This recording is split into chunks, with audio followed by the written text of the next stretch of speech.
There you go. Oh, okay, now. Sorry. Testing, 1, 2, 3. Can you hear me? There we go. Yes. All right. So when we last left off, John's been born, Mary's on her way back up north to Nazareth, and she started a journey. What do you think she started her journey with? Prayer. Do we have a prayer beginning volunteer? All right, don't be shy. I'll start us off. I'll get you later on. I'll let you know. All right, bow your head, close your peepers. Sorry, I'm used to talking to kids. Bow your head and close your eyes. Lord, thank you for letting us get through lunch in one piece. We do appreciate that, but we really just want to ask your blessing as we dive into your word more and be with us. And thank you again so much for everything that you have done. In your name we pray, amen. All right, so Mary's heading back to Nazareth. She goes back to Nazareth. She marries who? Joseph. All right, then Joseph gets this notification that he's got to go back to where? Bethlehem. Now guess what? In Israel, there are 2 Bethlehems. There's Bethlehem in Galilee, and there's Bethlehem in Judea, or Bethlehem, Judah.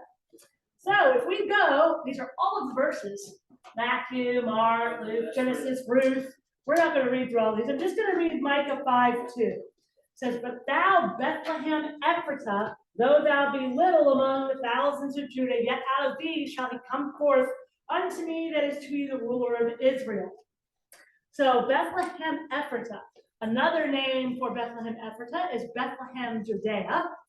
Just plain old Bethlehem is the Bethlehem that we all know and love, which is the southern Bethlehem, not the northern Bethlehem that's right next to Nazareth. So Bethlehem right here is Bethlehem of Galilee. Nazareth is right here. Bethlehem Judea is down here, just a short walk from Jerusalem. In Bethlehem today, you can actually stop by and see the supposed tomb of Rachel.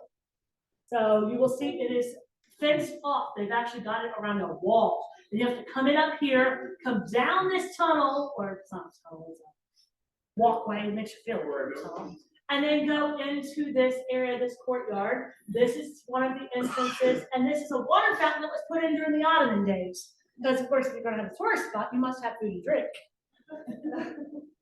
All right, this is a spot. Once you get into Bethlehem, there's a place that you can go called the Church of the Nativity. And this is the spot, supposedly, where Christ was born. Do I believe that? No. Absolutely not. I think it was a tourist trap. However, what's not a tourist trap is this little bulla here, which is like a seal. It's part from something that was sealed, that actually says Bethlehem on it. So that's interesting for Bethlehem archaeology. Well, again, we're going back to the Nativity. Where did the wise men come from? The East, Matthew 2. Open here, Matthew 2, 1 through 2. The book of the generation, wrong Matthew 1, should be at Matthew 2. Now, when Jesus was born in Bethlehem of Judea, in the days of Herod the king, behold, there came wise men from the east to Jerusalem, saying, where is he born, King of the Jews? For you see the star in the east. So when we look at a world map, is this east? Nope. Here's Jerusalem. See, the Jews considered Jerusalem the center of the world. Everything revolved around Jerusalem. So, and when they were looking, we orient everything north and south. Jews did not do that. They oriented everything east and west. So if you're talking, like, say, Sodom and Gomorrah, it's talking about Samaria being on the left hand of Jerusalem, and it's talking about Sodom being on the right hand. They're facing east from Jerusalem, which means that if we're looking at this map, Jerusalem is, they're looking east. Sodom would be south of Jerusalem on the right hand, whereas Samaria is on the left hand and it's north. But in this case, the wise men came from the east. So anything east of this red line is fair game for where the wise men came from based on the Gospels. But did you know that David gives us a little clue about where the wise men came from? Let's look at this thing. So Psalms, everybody turn your Bibles to Psalm 72:10.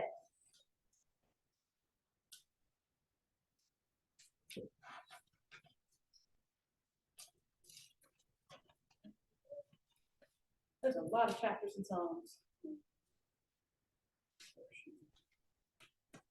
And they're short. Flip one page, we've missed it 6 times. 72:10.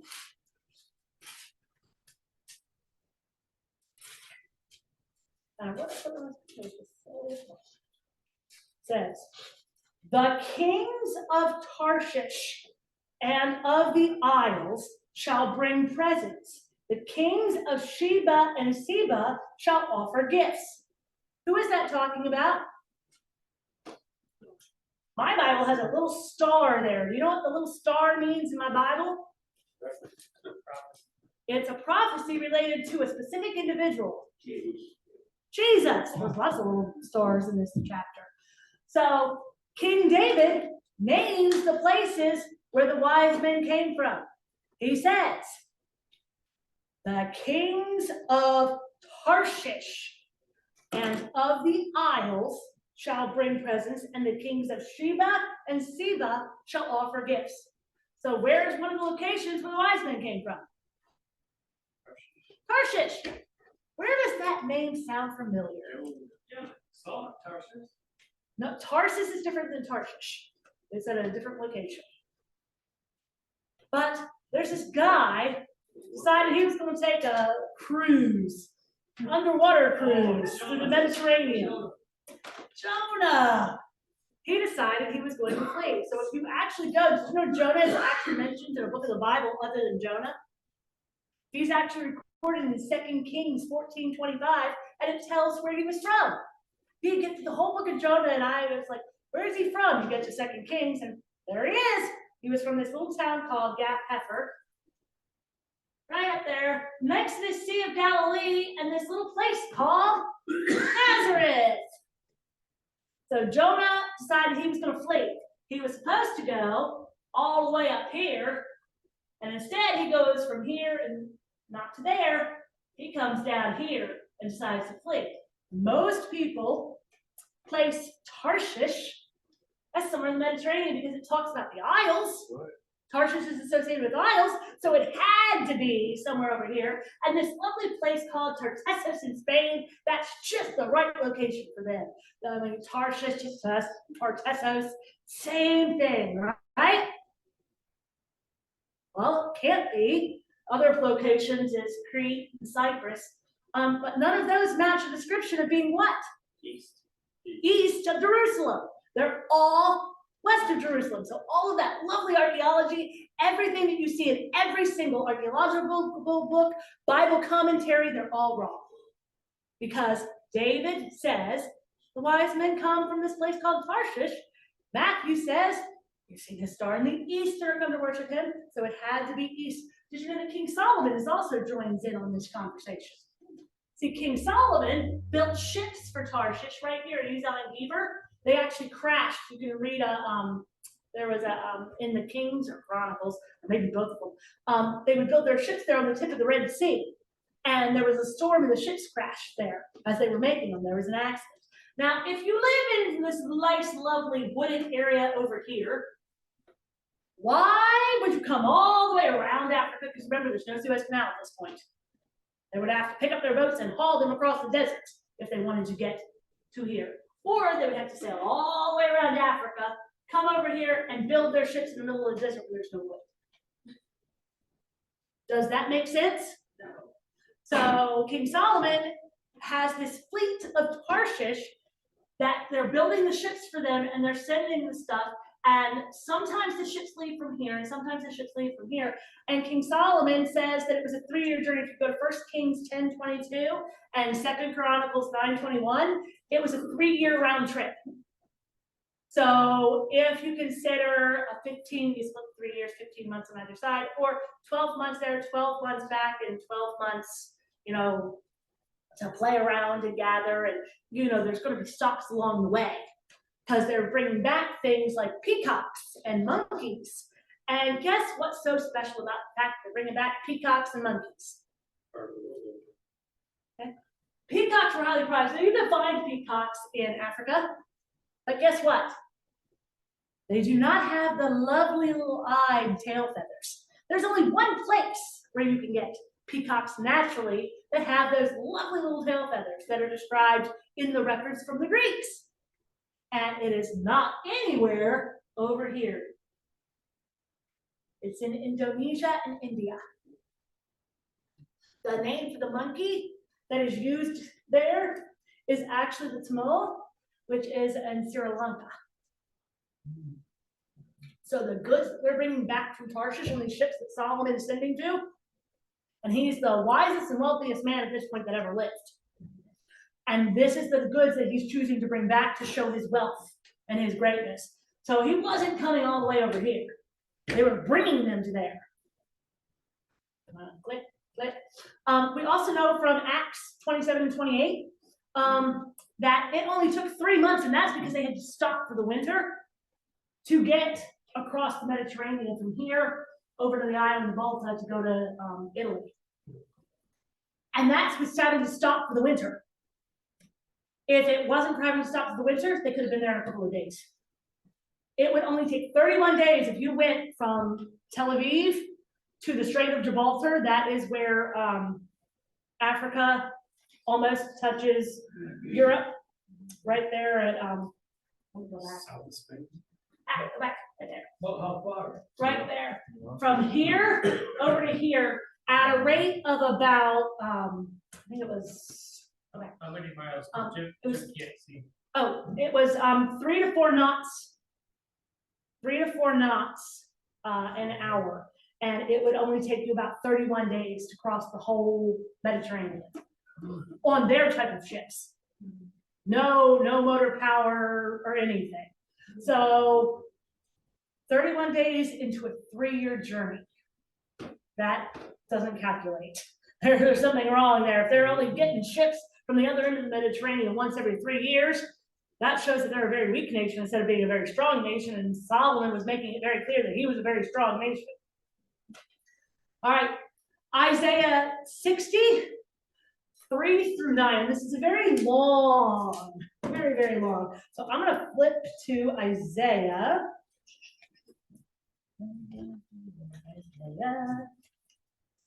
And it's Isaiah 60, verses 3 through 9. He gives a little list. And it's very interesting, this list, because he's tracking a journey. And he's starting in Jerusalem, working his way back. So Isaiah 60 says, "The Gentiles shall come to thy light, and kings to thy brightness at thy rising." All right, now I'm going to skip a little bit further down because it's praises and offerings. Says the multitude of verse 5. "Then thou shalt see and flow together, and thine heart shall fear and be enlarged, because of the abundance of the sea shall be converted unto thee, and the forces of the Gentiles shall come to thee. The multitude of camels shall cover thee, the dromedaries of Midian and Ephah. All they of Sheba shall come and bring gold and incense, and they shall show forth the praises of the Lord. And the flocks of Kedar shall be gathered together unto thee, and the rams of Naboth shall minister unto thee, and they shall come to thee with acceptance on my altar, and I will glorify the house of my glory. Who are they that fly as the cloud and the dust that's where surely the isles shall wait for me, and the ships of Tarshish first to bring thy sons from afar. Their silver and their gold with them in the name of the Lord God and to the Holy One of Israel, because he hath glorified me." Isaiah just described exactly who and what and where people came to see Christ child. If you follow it back, he mentions Midian, the camels of Midian, then Ephah, then he says the people from Sheba, then the people from Kedar, then Naboth, and then the first people to start on this journey, it says, the ships of Tarshish first to bring thy sons from afar with their gold and their silver. He just tracked the wise men's journey from Tarshish, going through past India, up into the Persian Gulf region, coming around the Arabian Peninsula, past Ethiopia, up into the land of Midian, and from Midian into Bethlehem and Jerusalem. That is the path. And as the wise men are coming, they're picking up people along the way and telling their stories and pointing out the prophecies and saying, come and see. And people who believed them joined them, and it was a large, large group, massive group of people of the Gentiles that came to see the Holy One of Israel. So the Isles of Tarshish, Jonah, he wasn't going over here.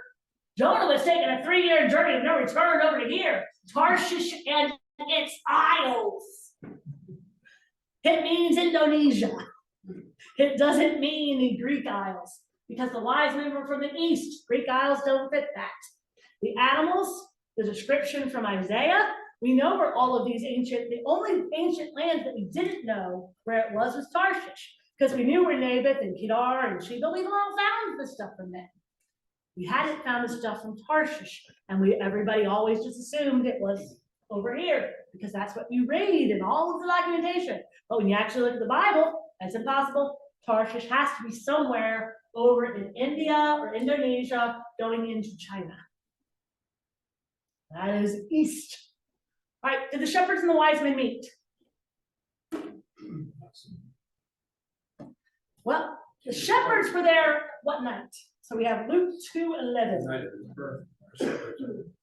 The shepherds, the angels came down that night, and they met, and they went to worship the newborn king.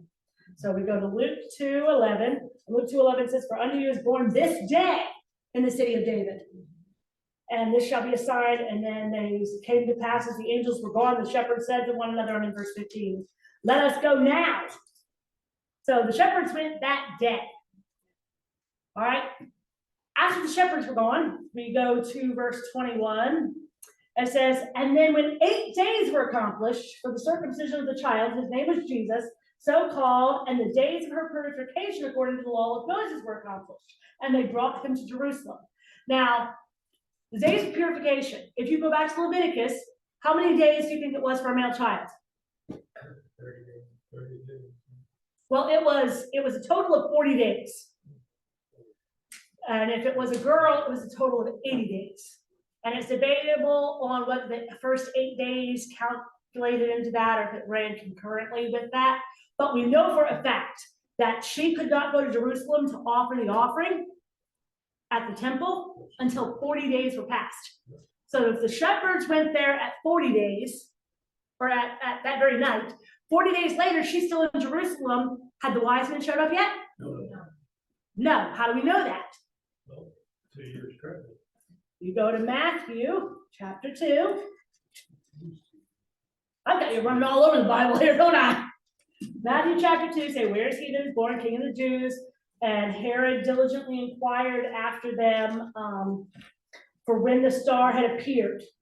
And he sent them and said, go and do this.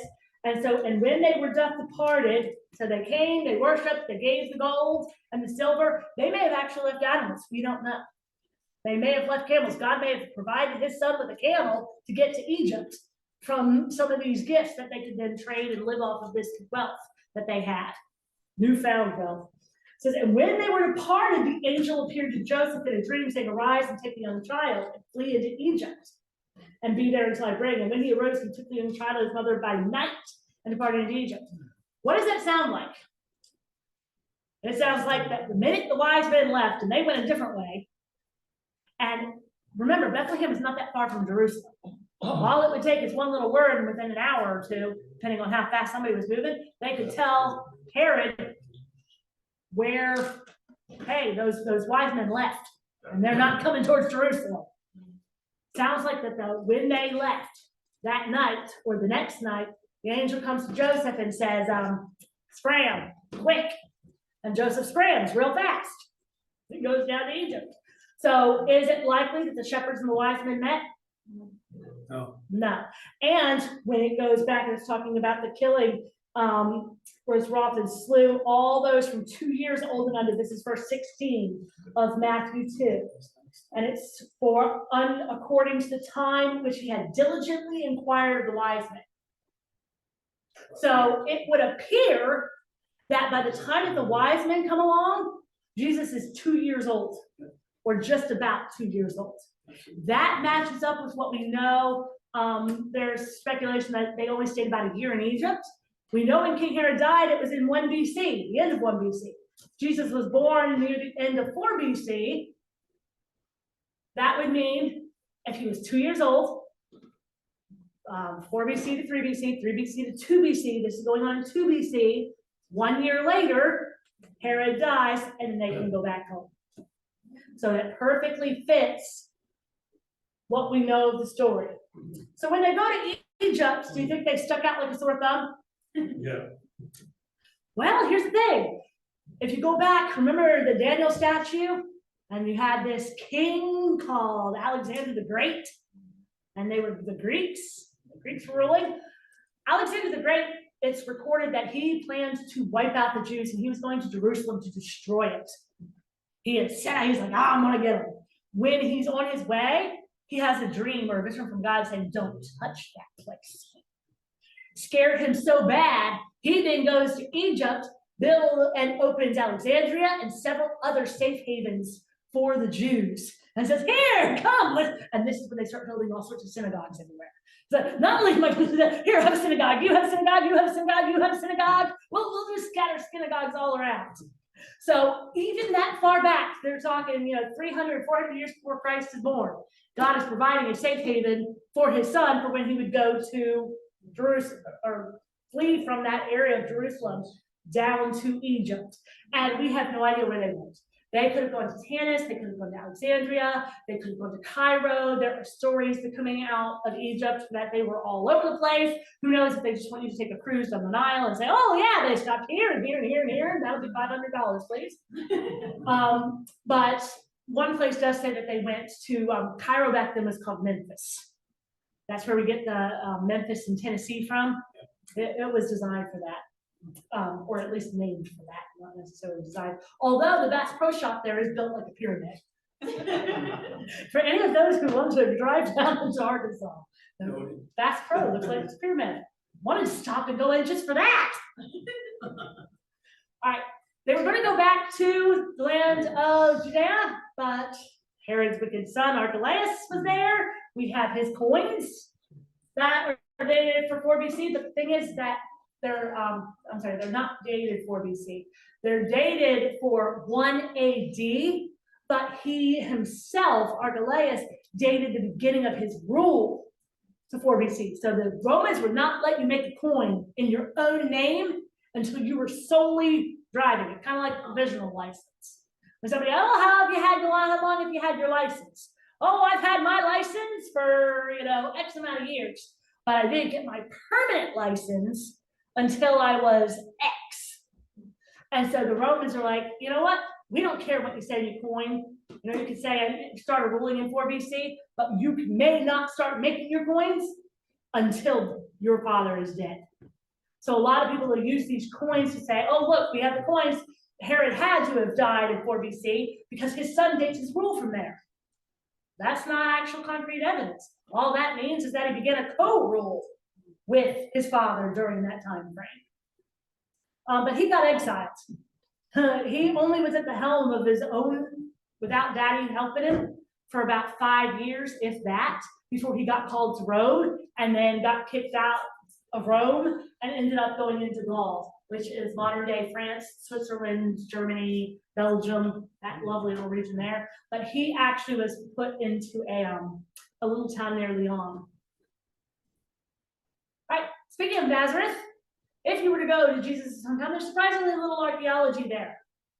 But if you were to stand on one of the hills, Nazareth is built on a hill, actually lots of hills, and you were to overlook the hills, and there's this lovely little valley. Do you know the name of that valley? Might be familiar, Megiddo. You'll see it in Revelation as Armageddon. Jesus literally grew up. If you're looking here, see this dot right there? That's the city of Megiddo, or the city of decision. This valley is the Valley of Decision, very, very long valley. And if you see this mountain range right here, guess what those mountains are? Mount Carmel, where Elijah. So Jesus' view from his hometown is he's looking over the Valley of Decision and the miracle on Mount Carmel. That is his view as he is looking out. Now, if you will go to the other side of the mountain, you can see, Cana and some of the other stuff there. But this is taken from a place called Mount Precipice. And why do I bring up Mount Precipice? Well, if you look in your Bibles in Luke 4, turn to Luke 4. Anybody know where I'm going with this? Yep. So Luke 4, verse 29 and 30.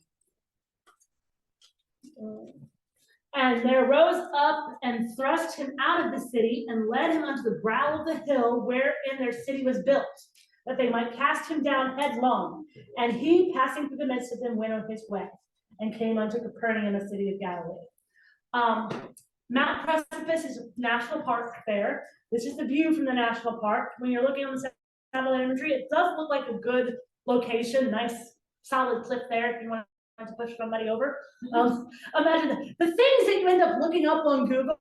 You're like, please, I'm just a researcher. I'm not really looking, how to kill somebody, but where's the best place to toss somebody over a hill in Nazareth?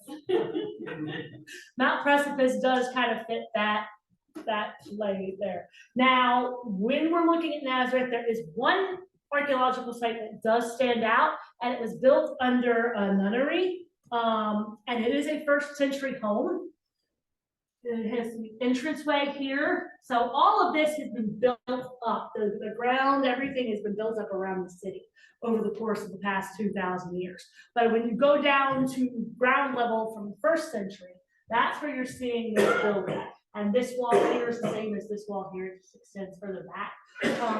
This is an example of the type of a house that Jesus may have lived in or seen while he was in this city. But as far as archaeology goes, there's really been nothing done in Nazareth, surprisingly. It's like they're afraid to do it there. They're afraid of what they might find. Then we get into Tiberius Caesar. So Tiberius, he co-ruled with his stepfather. And what's interesting with him, I can't show the Bible, Luke chapter 3. So you can't get anywhere without the Bible. Luke chapter 3, it says, this is the start of John the Baptist's ministry. And this kind of proves Daniel all the way around and all of the prophecies. So it says, now in the 15th year of the reign of Tiberius Caesar, Pontius Pilate being governor of Judea, and Herod being tetrarch of Galilee, and his brother Philip of Ithrea and the region of Trachonitis, and Licinius and Albany, and Ananias and Caiaphas being the high priest, the word of the God came unto John, the son of Zacharias, in the wilderness. So that really tied it all together. You have the rules of the high priest, you have the governors, the areas where they're governing, you have the king, you have John the Baptist talking about these things. We can place that. And what I'm going to do now, I'm going to pass this around. This is the ring of Pilate, one of the seals that we have from Pontius Pilate. They said it didn't exist. Then they find that. Never say never when it comes to the Bible. So when it comes to Tiberius Caesar, a lot of people date his reign from year 14 to year 37. Luke was not speaking from technical points of their own. He was speaking from the Jewish calculation. Jews started calculating the minute you hit a rule at all, so co-rules.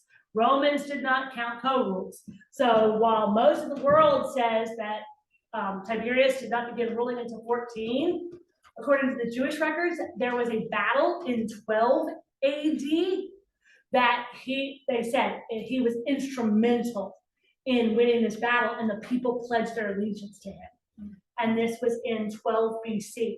So that is technically, and he was made governor and co-ruler all at this time. So he came into his power in 12 AD, and that is where Luke was counting from.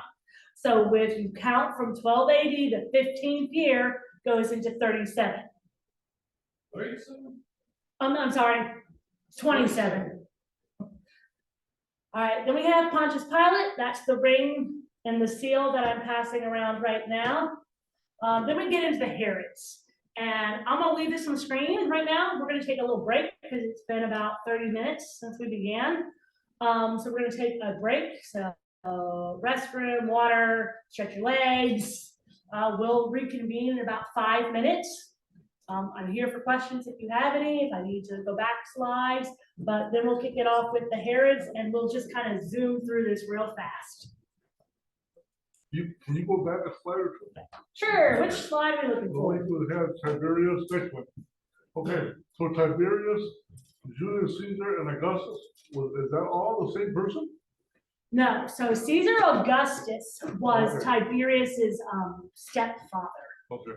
And Tiberius then, as Caesar Augustus was going kind of downhill, Tiberius stepped in and he was like a general in the army. Gotta watch your generals. They like to take over. So he won some battles and the people are like, you know what? We're done with Augustus. He's old. He's not the new shiny toy. We'll still give him the authority, but we know who's pulling the strings. And so that's where you get Tiberius. And then Tiberius, he's the one that you see throughout the rest when it says yield unto Caesar what is Caesar's. This is the guy that was all of the Gospels. After him, you start seeing Caligula and, what's the other one's name? Nero? No, Nero's the last one. There's another one with a C. Oh, yeah, yeah. I can't remember what his name is. It'll come to me eventually. Caligula. There's Caligula and there's another one, Claudius. Claudius. That's called Claudius, Caligula, Nero. And that's when you start seeing some of the stuff with the disciples. But when Jesus is talking and referencing, and even through the death of Stephen and a little bit further on, it is Tiberius.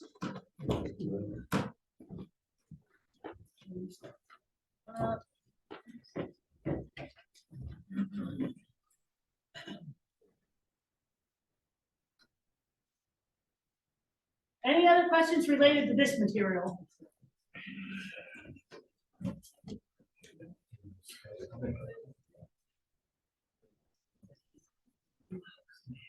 I do have a table back there in the corner that has free stuff on it.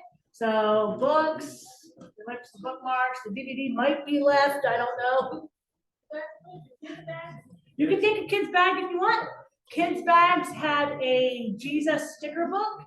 They have a flyer, they've got some erasers, a tablet, I think bubble blower. So if you're looking for a way to amuse yourself, there's something in there if you like to fidget. You'll notice I keep moving my hands around because I like to fidget.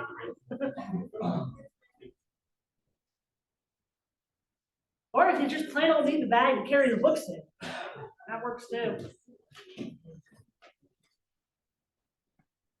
And if you don't see a book, like I think I've got Great Controversy, Story of Redemption, Last Day Events. If there's no more on the table, look underneath the table. There's some boxes under there that you can dig into and see if there's the book that you're looking for there.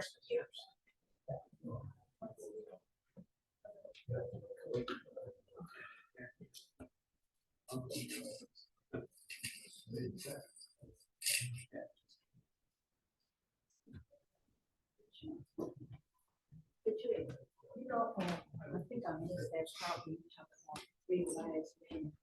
So you mean all that we used to see the wise men and stuff?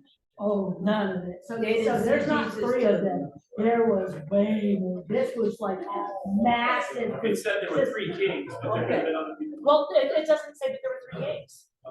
That is misconception. It comes from the traditions that they name the 3 kings. And the Tsar brought this and this one. It does not mention 3 at all. It just says the kings.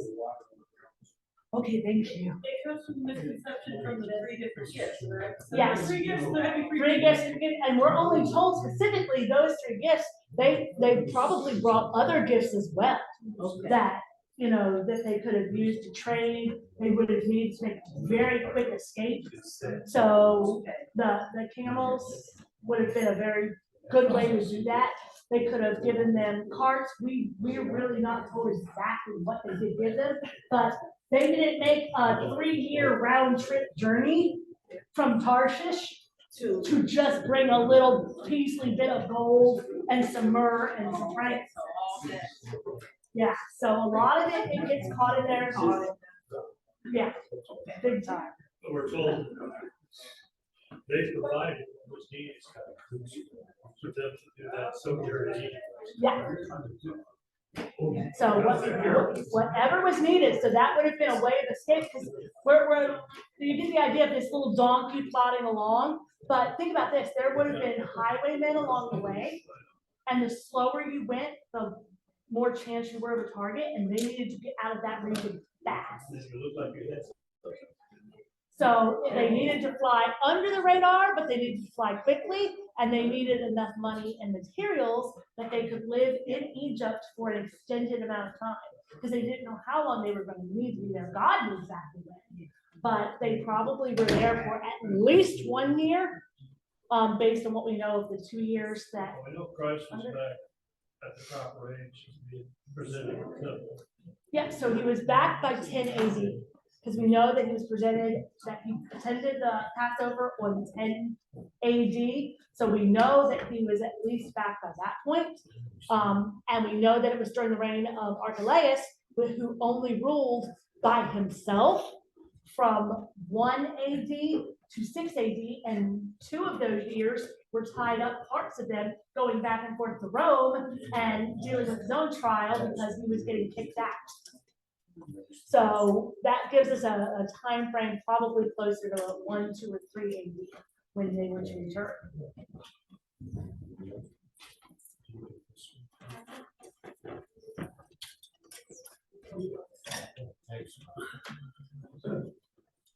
That's what you like Christmas. We can take on the day home.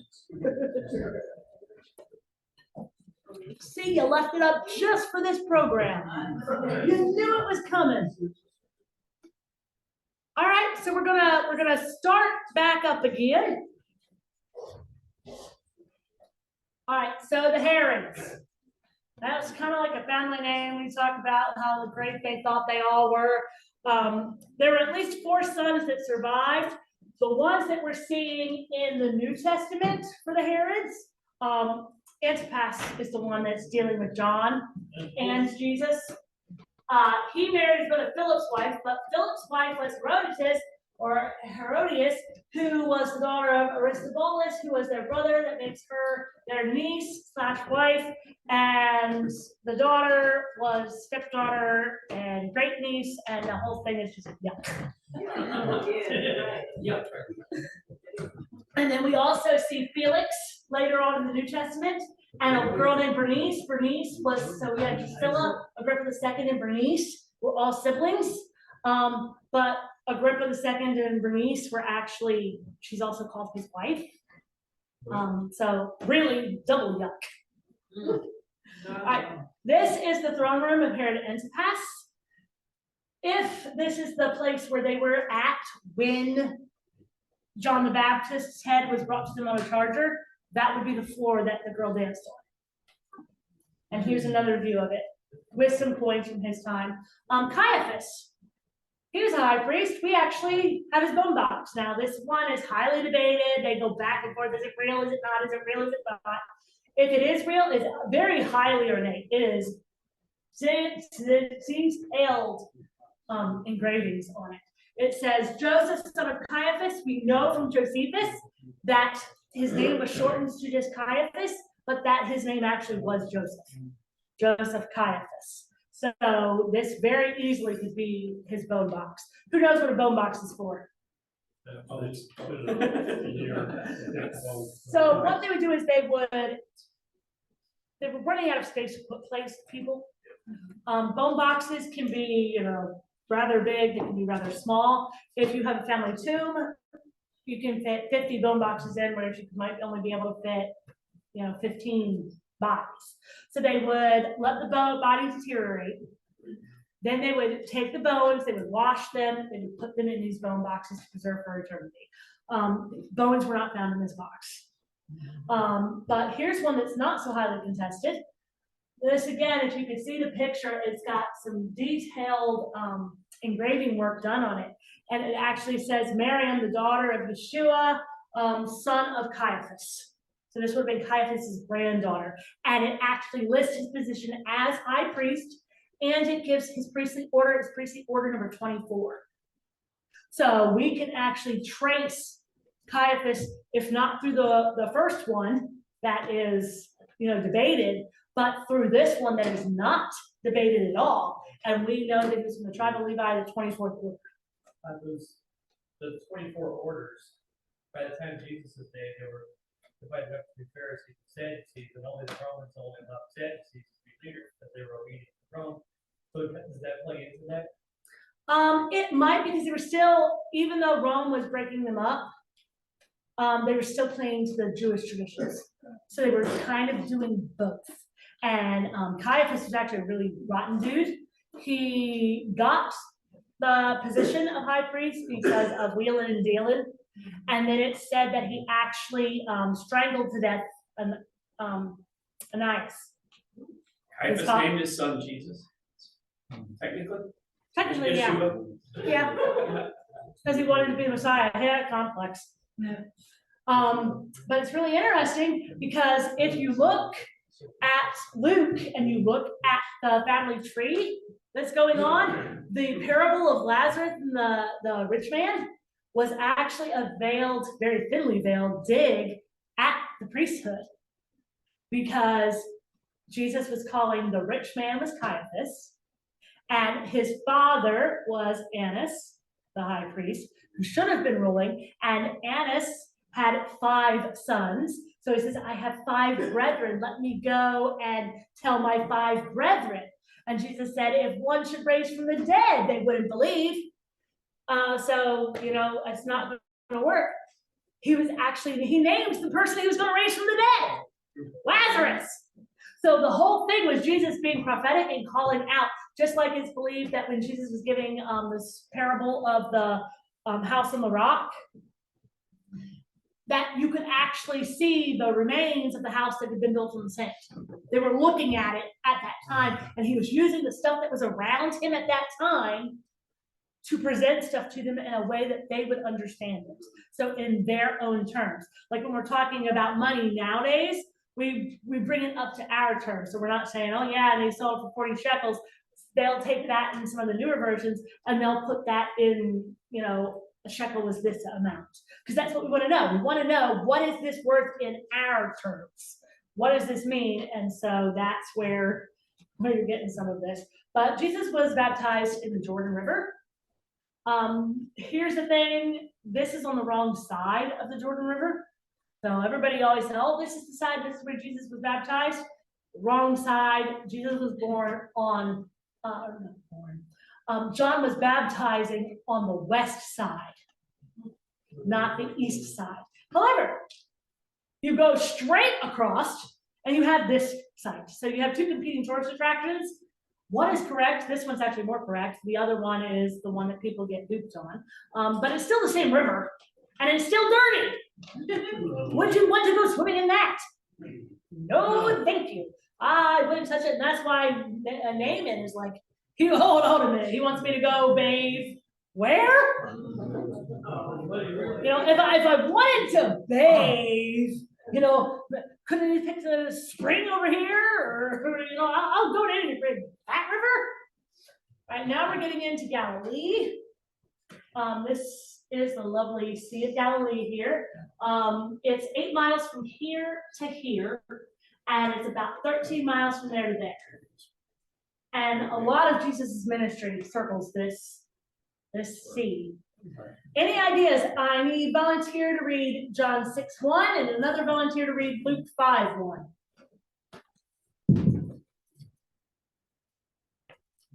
Doesn't matter which one is read first.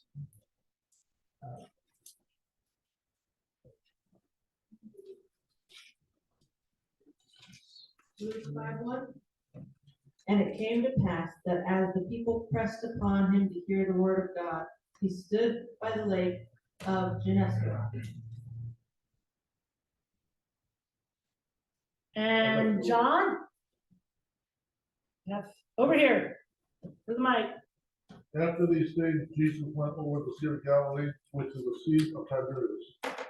All right, so it's the Sea of Gennesaret or Gennesera, and Tiberias.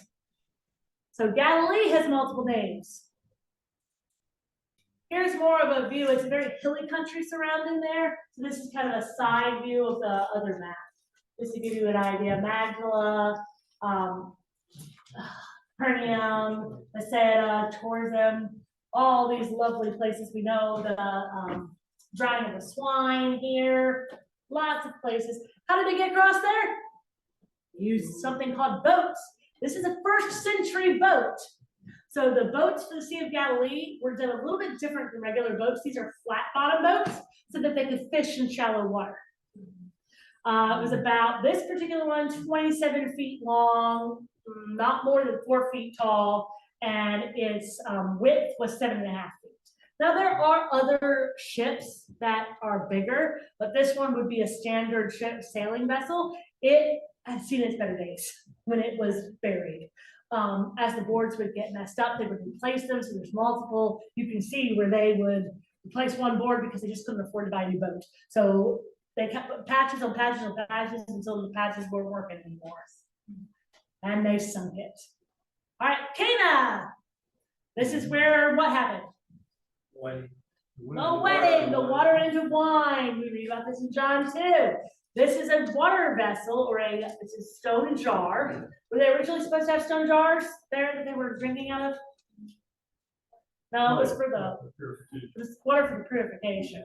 But here's some more of these just from the ruins, and you can see all of these stone vessels that are carved out that could have held liquid. Here's another example from one. Firkin, it says they held 2 to 3 firkins apiece. A firkin is about 9 gallons.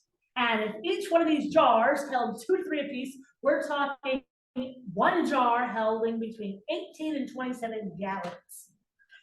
That would be multiplied by 6 for a total of 108 to 162 gallons of wine. Now, these are wine bottles. So the ones that here, these are from Greek, they're called amorphe. They held about a firkin apiece. This is the spare wine bottle that they found in Germany. It is the oldest sealed wine bottle. Looks disgusting. But there would have been enough wine bottles for about over 800 bottles of wine. Now, if Jesus arrived the first day of the wedding feast, that would have been enough for about 40 guests drinking half a gallon, I think it was half a gallon of drink a day. If Jesus arrived on the 3rd day, there's debate on which day of the wedding feast that he actually went on. If he went the 3rd day, then that would have been enough for over 100 guests or more, depending on what time of day and how heavily they were enjoying the drinks. Although these drinks were not the alcoholic kind. This was new fresh wine, new fresh grape juice. And if you've ever had grapefruit Strauss or vine, it is extremely filling, extremely rich. So you're not going to be sitting there going, go more. You're going to be taking it easy. So if they were taking it easy and nursing these cups along, you could have had 500 guests. It was a pretty big event. So depending on how quick and how many, there were either 40, small infant affair, or a huge number. Jesus and his disciples were invited. So we know right off the bat, there was at least, at that point, at least 6 disciples, maybe more. These are just stone and clay pots from the area to give you an idea of what some of these vessels may have looked like. I have a stone pot here. You'll notice the resemblance to this one. This is an Egyptian stone pot. This is a modern replica, but that gives you, they would have these, I guess it has something to do with the flavor, but they like to point to jars and then have stands to hold them in. I would think that it'd be easier when you make these things, just make them flat across the bottom, but that's just me. All right. Also, Jesus did a lot with drinking. The woman at the well, drinking in cups. My cup runneth over. In Jesus's day, their cups were either in scarcity, like the woman at the well, or they were overflowing. So Sychar, otherwise known as Shechem, you read about it in John 4. Here is Nazareth, here is Cana, here's Jerusalem. This place right here in the middle of Samaria is Shechem. Okay, and we have a possible well of Jacob there. It's a very, very old well, I can guarantee you that. Is it Jacob's actual well? Don't know. Herod's temple. You can see, this is from a nearby area, very intricately designed. It took them 46 years to overhaul the stuff that they were working on. But Jesus said, going to be destroyed. He preferred, when he wanted peace and quiet, to go to this place called the Mount of Olives. This is not the Mount of Olives. This is the tourist version of the Mount of Olives. So when you're looking at the Temple Mount, and the temple's pointing east, Mount of Olives is over here. And this right here was built in the 1920s. So this is the Latin, this is the Greek. And the reason that I use those terms is there was a gentleman who actually went over there, and he was a preacher there in Syria for over 30 years. And he went with Edward Robinson, who was the father of biblical geography. He went through, and Edward Robinson would say, you know what, let's go with what the Bible says. I don't think that that is actually the well that Jacob spit in 5 times and did his pony dance. He would say, let's look at what the Bible says. This matches, this does not. Sometimes he fell in the trap of, okay, yeah, this is correct because, we have no other records that they had at that time. But he really tried to set the record straight. Otherwise, we'd have 15 Jerusalems and nobody would know who was what and where. Just as an example, throwing out random things here. But it's to give you the idea of, he actually said, hey, we need to narrow down and look at what the Bible says. And so when the guy that was with him, who was a missionary over there, goes to the Mount of Olives area, he's like, yeah, the Latins have theirs and the Greeks have theirs. I don't think it's either one of them. I don't think it's the Church of Agony. I don't think it's this other one. It's too crowded. It's too open. It's the road that Jesus was walking on, goes right through here. It wasn't out of the way. There's another location that is a little further north that I think is the location. But when they're looking at the Mount of Olives, they test these trees, and all these trees were here at the time of Jesus, and these are the olive trees that witnessed that night. Well, they did the carbon dating testing from the 80s. It came back 318 BC, and they're like, oh yeah, these trees are over 2,000 years old. They witnessed this. They redid the carbon testing in 2014, comes back that the trees actually were planted somewhere around the year 1000 to the year 1200. So big difference, and it really affects that these trees are not the trees that witnessed this. Who knows? We just, the dating doesn't happen there. Question. Yes. Why did they do tree ring testing? They didn't do tree ring testing, they did carbon dating. Yeah, but why didn't they? Because the insides of the trees, because of the way that the tree works, the insides rot and oftentimes are hollow. And so they can't do the tree ring testing on that. And tree ring testing is not reliable anyway. You can take 2 trees planted from the same tree, so you take the seeds from the tree, plant them at the same time, so like an acorn. Plant them at the same time, grow them, and the trees will give you 2 different dates. The same tree will give you 1 date on one side of the tree and 1 date on the other side of the tree. So tree ring dating, you say, oh, tree ring dating is great, it's wonderful. Not really. You can't really use it to place an event. What you can do is you can go back and say, oh, we know when this event occurred. We're going to look at the tree rings and say, yes, the tree ring data confirms this. It's kind of a circular logic. Because when I was out west a couple years ago, The problem they were having is that the trees were not making rings at all, so there was no record of the previous 3 years. It's like they didn't even exist. That's a bush sunshine. Yeah, so this is the guy that I was talking about, William Robinson. He wrote the land in the book. And so the Latins and the Greeks, my impression is that both are wrong. So when you're looking at this map, Temple Mount is here, this is north, up here. This is where most people are saying that this area right here. So Temple Mount, most people say that the church is over here. And he says, no, it's actually more a little further up where this Olive Garden is. And today it's this location. And it's this place that is called, did I write it down? No, I did not write it down. Orson Hyde Memorial Gardens. Would you be able to see Temple from Mount Olives? Depending on if there was a straight shot with no trees in the way and how tall the trees were, yes, you could still see a straight shot there, depending on where you were standing on the. When that Titus stood on that same place where Jesus was there at Mount Olives the same night, a short time before, Titus came up to that same place, and when Jesus was preaching on Matthew 24, he was down from the Mount Olives at the temple. Well, if you look over here, so there's an ancient roadway that goes through here, and Bethany, where they got the colts from, is on the other side of the mountain. It's all right there.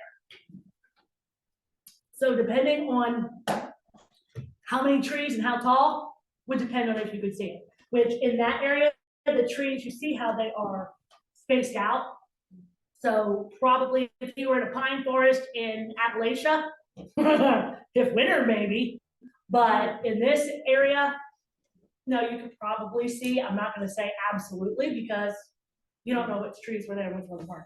But it would just depend on, taking one step to the left. Oh, look, there I see it. Oh, there it's gone. Now I see it. And that sort of thing. All right, on a hill far away, Golgotha. Talked about this a little last time. Face in the skull, you can't really see it now because the nose fell off because of Earth shifting. But crucifixion nails. So prior to what was it, 2014, this was the only evidence of crucifixion that they actually found where they nailed. Before they knew crucifixion from tying ropes, but they didn't know crucifixion from nails.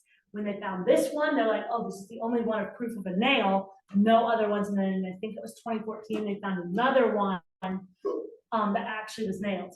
So they did use nails, this proves it. This gentleman, when they did the DNA test, he probably had a cleft palate. And when he died, this is really interesting. So a lot of people, they forget that there's more to this nail in this calcaneus than just the fact that it shows that somebody was crucified. Because of where they found the body, he was buried in the family graveyard or the family tomb with his 5-year-old son. I don't know when the son died. They died shortly before or shortly after this gentleman died, but he was buried in the family tomb with his 5-year-old son. And they have all of these inscriptions. So this proves that once the individual was crucified, Rome did not care what happened to the body. All they wanted to do is prove that the person was dead. After the person was dead, it wasn't like a pauper's graveyard and you must be buried there. They would give the bodies to the family. So when you have them going before Pilate saying, hey, can we have the body? The only reason that Herod even questioned it is because he's like, that was fast. Other than that, he didn't care. It wasn't that he wanted to keep the body or put the body anywhere special. It was just, it happened so quickly for him. But this nail through the foot, they goofed, and the nail either hit a knot in the wood or it was malformed to begin with, but when they went to go drill it in, it shifted. It's true. The person could have said, ouch! That may have had some bearing on what happened to the shift, but it shifted and it got bent and they couldn't pull the nail back out because of the hook. So they just left it where it was. But this is from the time of Christ, right about the time that he was crucified. And they found it in that region. Now there's another one that they found in Britain, that dates from a couple centuries later. That's this one. Both of them, olive wood is associated with it.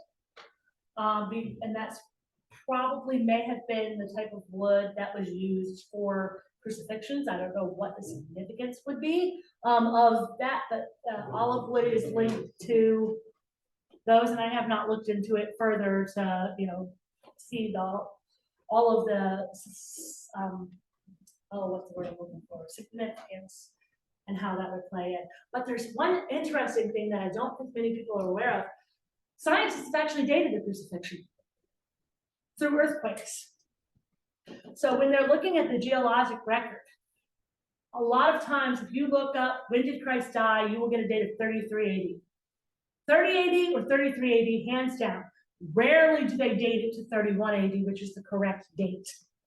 When they were going through and they're looking at the ground levels in Jerusalem, they said, this is direct quotes from the International Geology Review, volume 54 in 2012. The early 1st century seismic event has been tentatively assigned a date of 31 AD with an accuracy of plus or minus 5 years.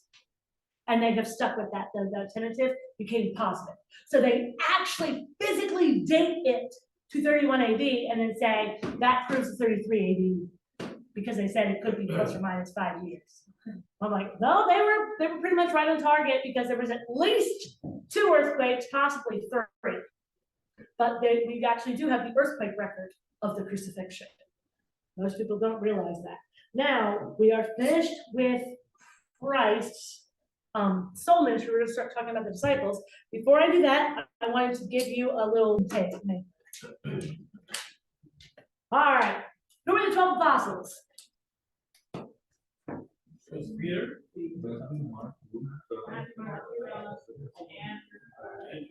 Well, let me show you a list and see if you can pick out the names. Okay? And I don't know if you can read it that far away.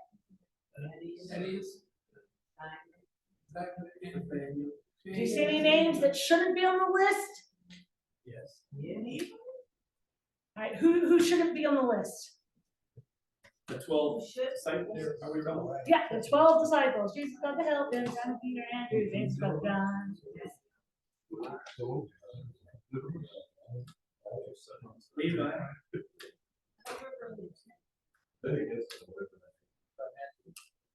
All right. Guess what?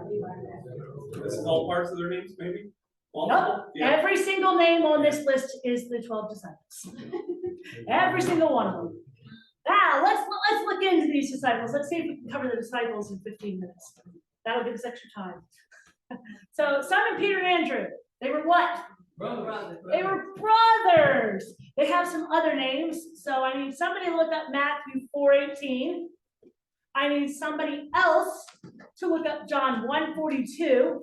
And I need a third individual to look up Galatians 2:9.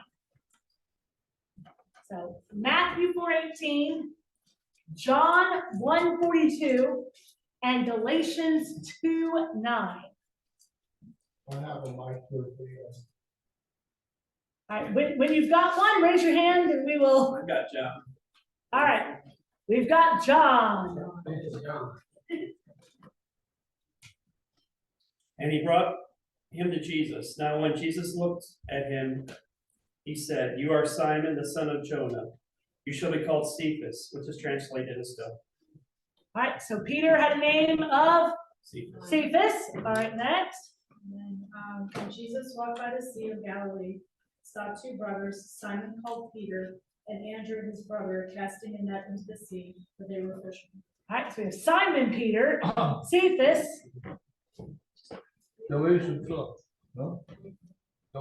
2:9. And when James, Cephas, and John, who seemed to be pillars, perceived the grace that was given unto them, they gave to me and Barnabas the right hand of fellowship, that we should go unto the heathen and they unto the circumcision. So we have Simon Peter, John. and Andrew, and Simon Peter was also called Cephas. Now, we read in Matthew who his father was. Anybody remember the name of the father? Jonah. And if we look in Matthew 6:17, I'm trying not to lick my fingers to turn my pages, which is more difficult than what it It was seems. in John 1:42. Okay, my Matthew 6:17. That's not the right one. I got the wrong John verse. 1:42. That's it. John, He said, "You are Simon, son of Jonah. You shall be called Cephas." yeah, there's one verse in here, let's see, is it John 21:16? Whoops. See, even I make mistakes, I put the wrong verse down. John 21, verse 16. Simon, son of Jonah. At one location, when you're reading it, and I think it's in Matthew, calls him Bar-Jonah. Yeah. Simon Bar-Jonah. And that just meant son of. Simon Bar-Jonah. We could have just as easily called Jesus Bar-Jesus or Bar-Joseph. It would have been Bar-Joseph. John would have been well, that John Bar-Zebedee, the John the Baptist. Bar-Zacharias. Okay, so the hometown. John 1:44, what was their hometown?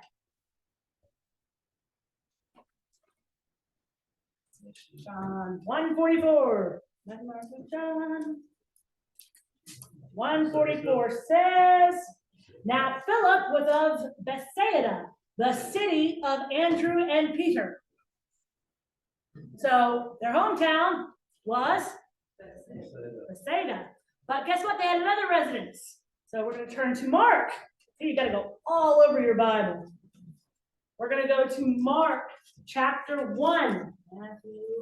Mark is a little tiny book. Mark chapter 1, verses 21 and 29. So verse 21. And they went unto Capernaum, and straightway on the Sabbath they entered into the synagogue where they were taught. They're in Capernaum, they're teaching at the synagogue. They get out of the synagogue, and it says, and forthwith, when they were come out of the synagogue, they entered into the house of Simon and Andrew.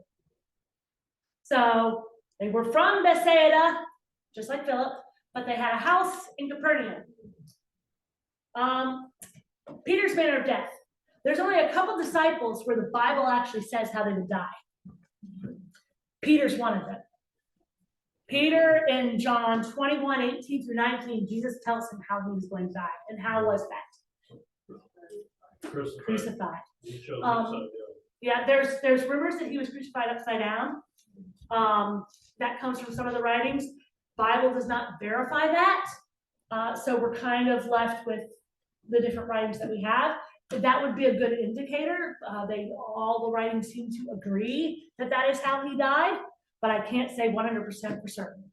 Andrew, traditionally, he was crucified at Edessa, which is what we know as the city of Ur, or Stanley Urfa, where Abraham was from. He was ministering there, and he was crucified in the position of what they call the St. Andrew's cross, where basically instead of a cross like this, it's an X. Yes. So he was teaching in Turkey. He was teaching in Turkey. Now, we have pictures of the city where they were from. Capernaum is known for its fishing. It is actually divided into two sections because we have one section that's open for tourism, and the other section that is a church.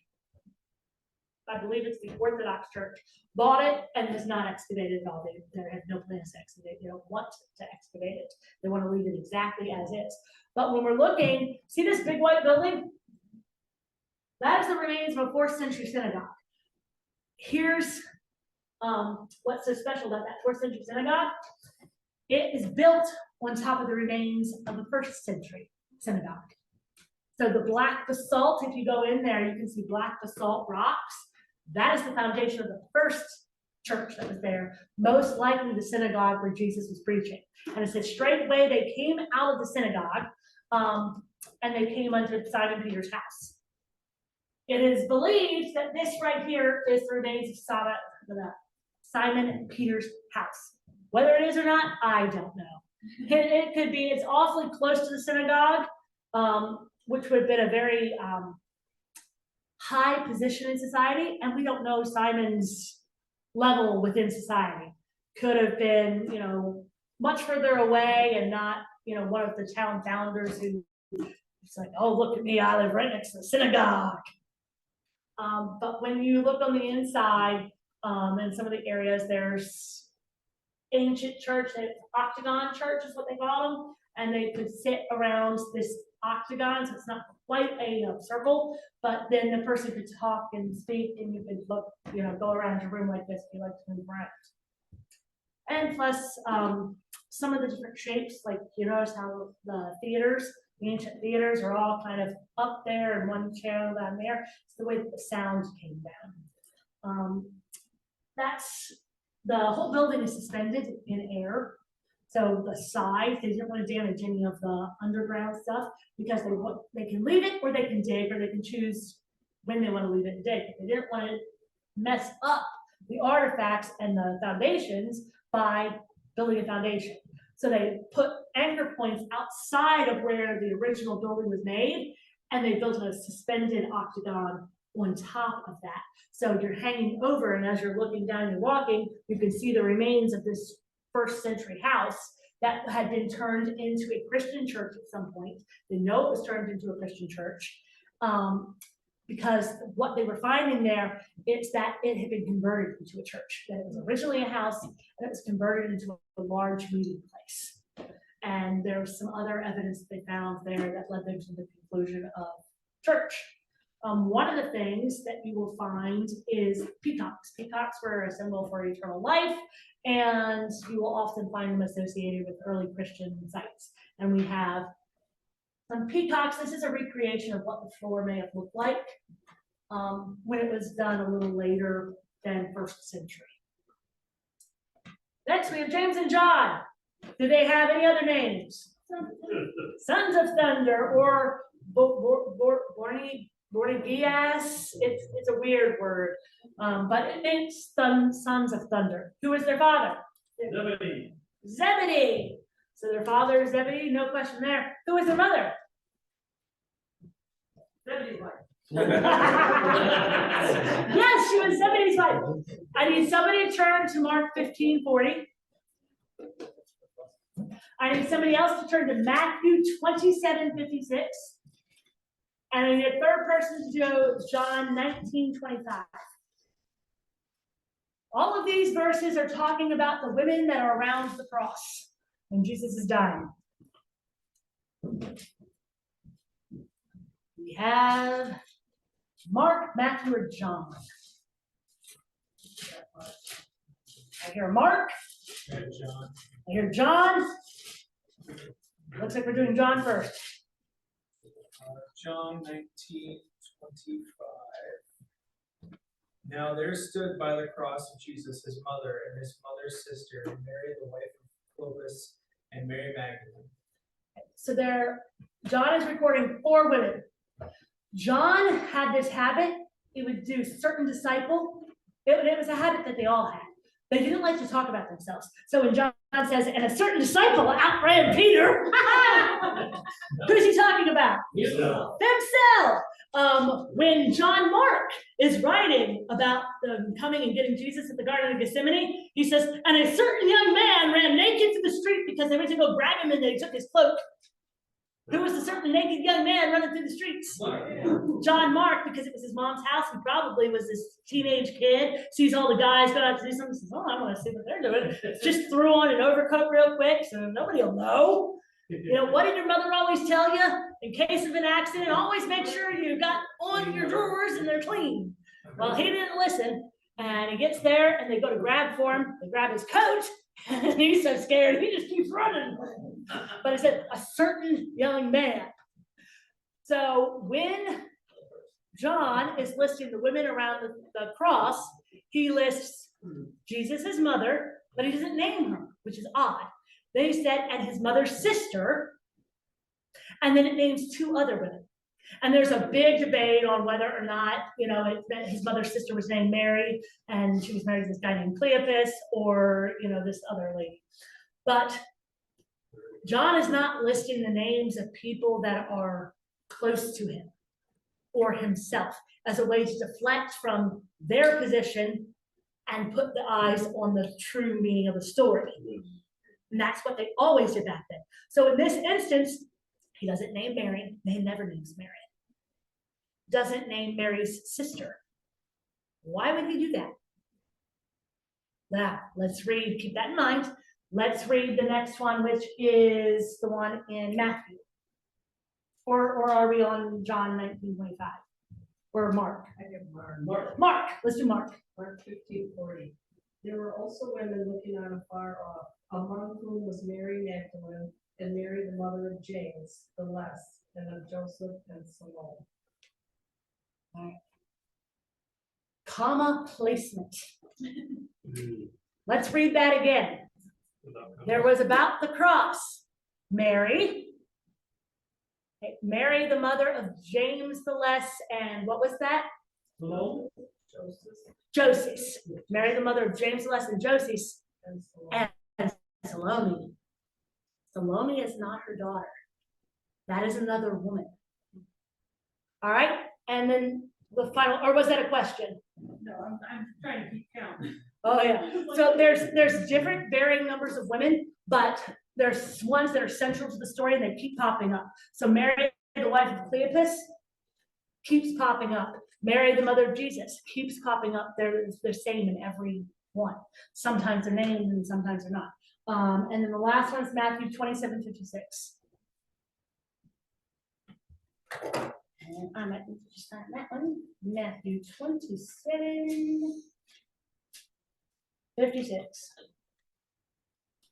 Among them was Mary Magdalene, Mary the mother of James and Joseph, and the mother of Zebedee's children. So 3 different things, but we're seeing a common, at least 3, sometimes there's more. But there's always Mary, the mother of James and Joseph, Mary Magdalene. Then we're seeing Jesus's mother, Mary. There's this woman named Salome.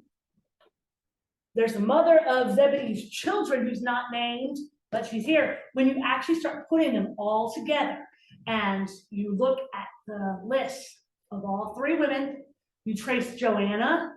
Okay, she's here. She has nothing to do with this. Cleopas, another name for Cleopas is Alphaeus.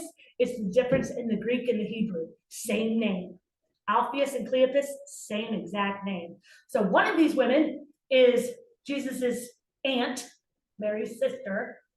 One of these women is the mother of James and John. One of these women is Mary Magdalene. When you piece it together, we know that the mother of James and Joseph, the wife of Cleopas, is named Mary. We know that James and John are listed here. We have a Salome. It is believed that Salome is the mother of Zebedee's children, who is James and John, and that her name was Salome.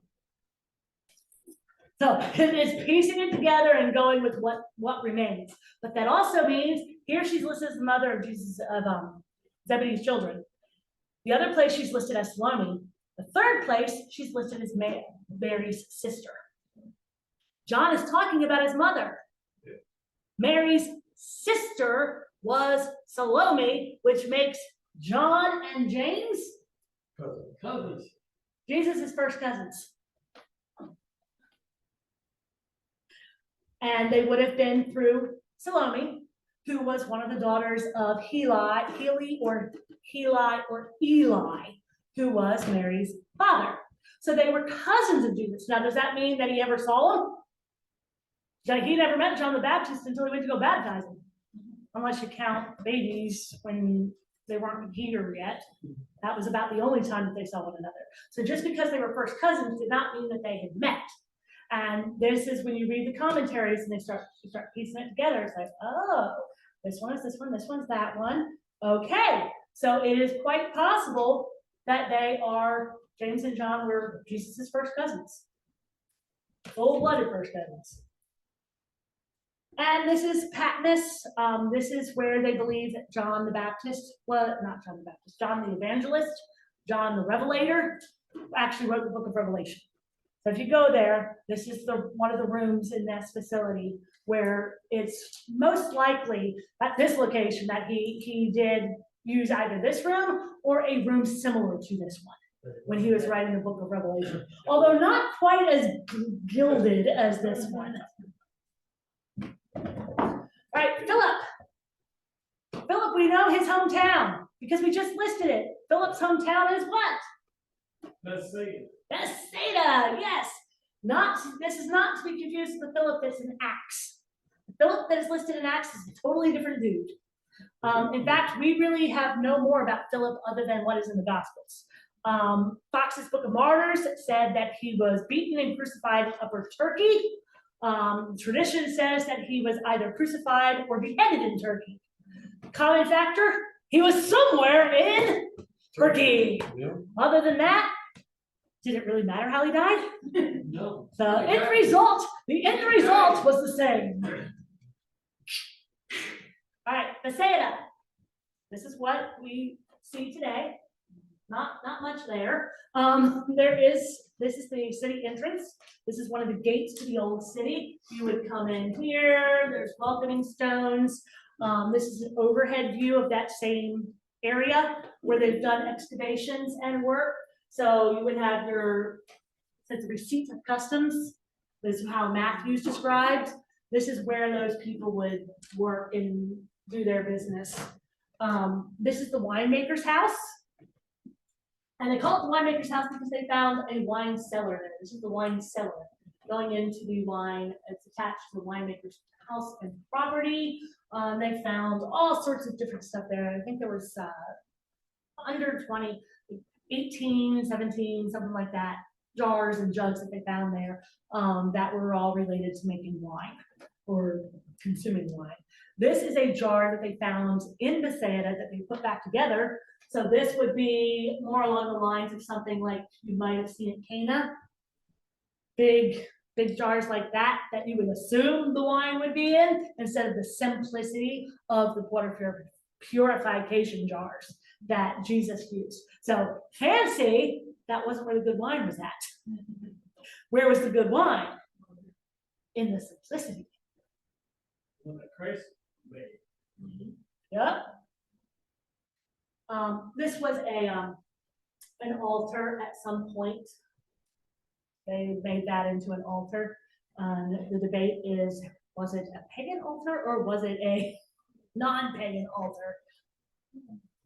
This is another house that what it would have looked like if they were going to Bethsaida. You would have a courtyard, and then you would have the house surrounding the courtyard.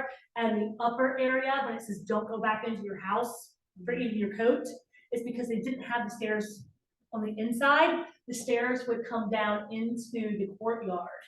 And that is where you would go into the courtyard and go up onto the upper level, and you could have whatever you want out there. Bathsheba thought it was lovely to bathe up there. But they would have all sorts of stuff. You could lay out your grain to finish up when you're there. You could work up there in the daylight sewing, because stone houses, no electric, kind of need to see. But you would use the courtyard stairs over here, and then you could come in and out. And God said, don't even go back into the house. She's like, honey, if I'm already upstairs, how am I going to get downstairs? I have to go downstairs to do that. That wasn't what he was talking about. He was talking about the design of the way the house was made then. Bartholomew.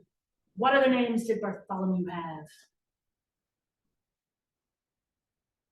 If you look at Matthew and you look at John, they list, it's real complicated when you're looking at the disciples, because you have Matthew and Mark and Luke all give lists of disciples. And then John, he lists some of them, but not all of them. And he scatters them kind of out throughout the whole book. And then the book of Acts names him again. So when you're looking and you're trying to create a list of the disciples, you gotta do like a grid. All right, these are all the disciples that are named in Matthew. Here's all the disciples that are named in Mark and Luke. Here's where John may or may not have put them. And then here's where they're in Acts.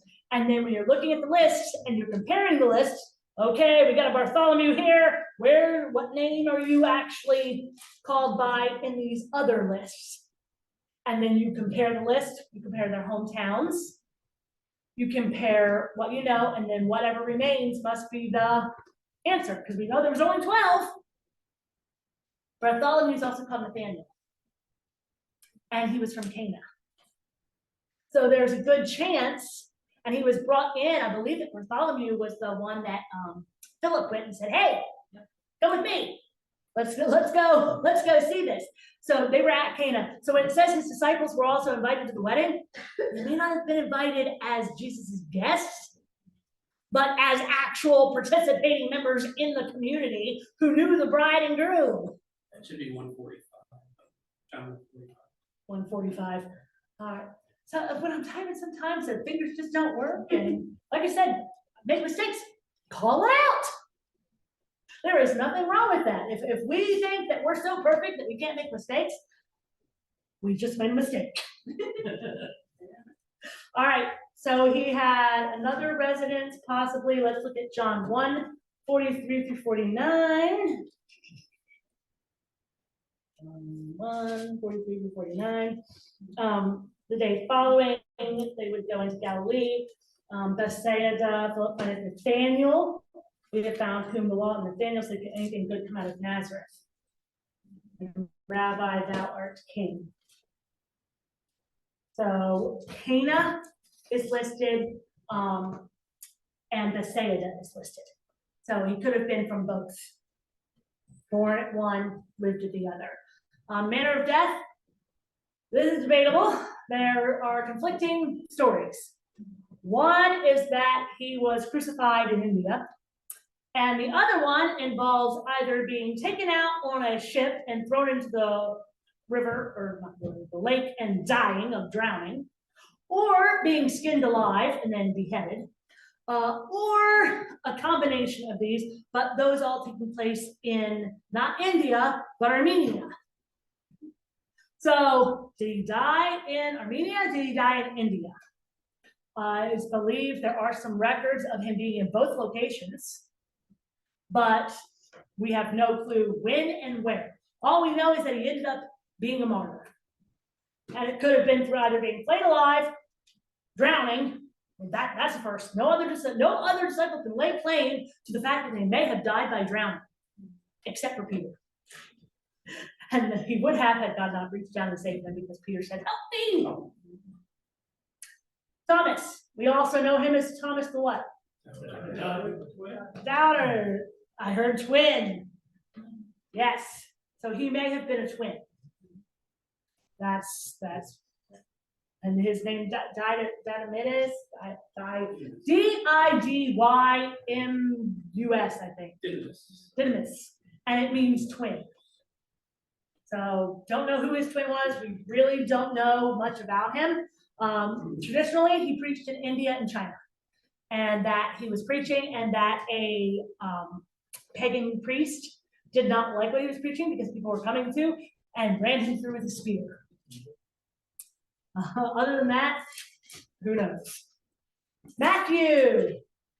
Matthew is called Matthew in Matthew, but in Mark and Luke, he's called, any guesses? People call tax collector, but it's Levi the son of Alphaeus. Levi the son of Alphaeus. He hometown pretty much the same as we've been going on, possibly Capernaum, possibly Bethsaida. Can't even talk.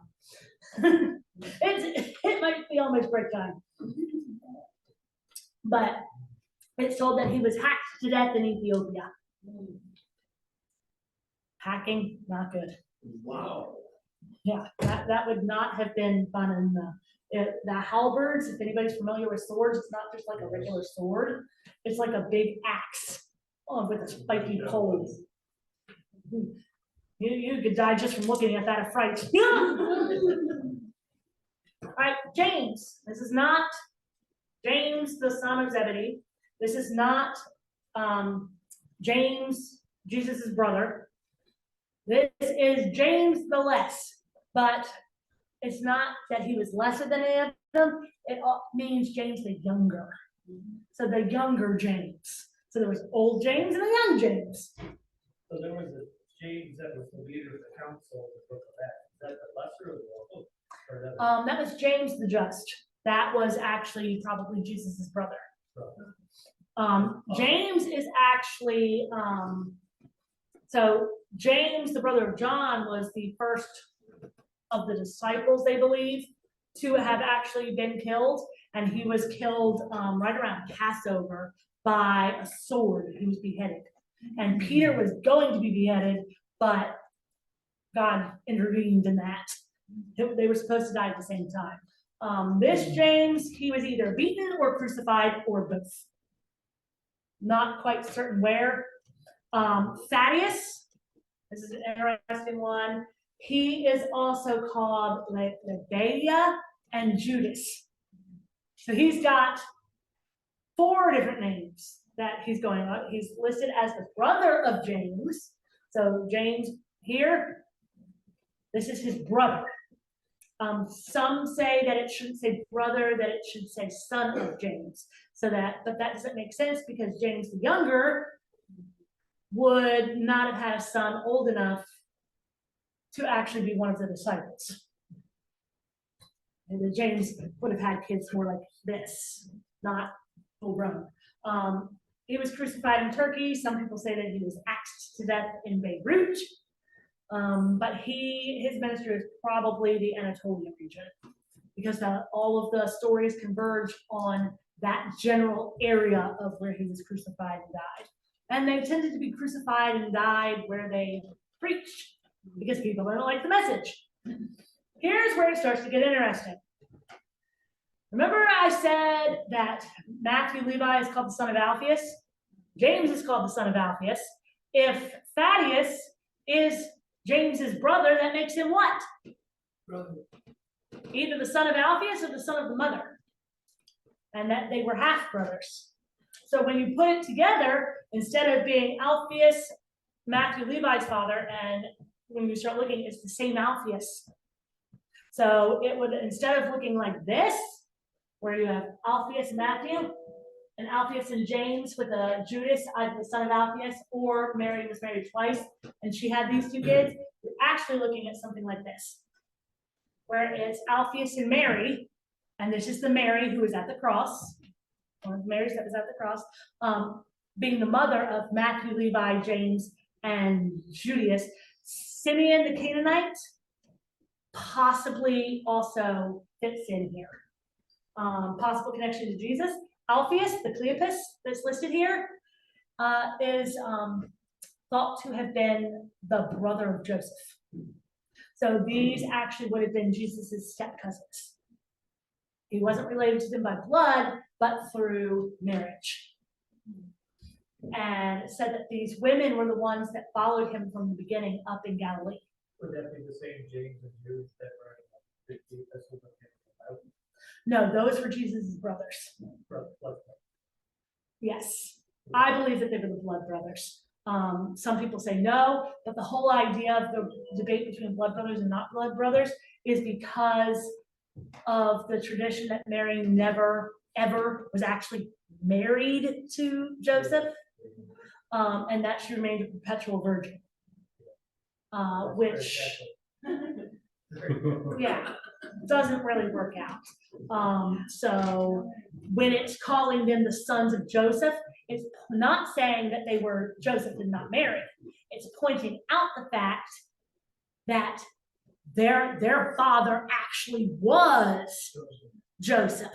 These actually were Joseph's blood children, not that, hey, this was from another wife. He very well may have had another wife, but there's no evidence of that in the Bible. There's obviously no evidence of that with the going to the temple at the age of 12 or during the nativity.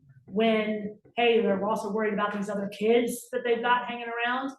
Some people say, well, Joseph must have been way, way, way older than her. We don't know. But based on everything that we do know and the traditions that were passed down, Alphaeus, otherwise known as Cleopas, and the names are very similar in Greek and Hebrew, so it could be the same name, or it could be that there's a mistranslation, and it's Mary, the daughter of Cleopas, who was married to Alphaeus. Okay, so is this the same Cleopas that was on the road to Emmaus? That is a different, if you look at the Greek name, the Greek is actually a different word. Because I thought the same thing, and I'm like, wow. But the Greek word is different. It may be that they just used a different word. So it could quite possibly be the same guy that was on the road to Emmaus. Or it could be a totally different person altogether. But we've got clearly 3 brother groups that are here. Simon Zelotes, also known as Simon the Canaanite, but that Canaanite is a mistranslation because Canaan didn't exist at this point. Canaanite, as far as Simon from Cana, the city of Cana. So out of the 12 disciples, I believe that 7 of them had ties to Capernaum and Cana. So they all knew who each other were. There were no secrets. And he is either sawed in half in Persia or crucified somewhere between Samaria and Georgia and Britain. And not Georgia here, Georgia the country. There's a debate, did the disciples come over here? We have no record of that. Judas Iscariot, he's also known as the what? The traitor, Jesus. The traitor,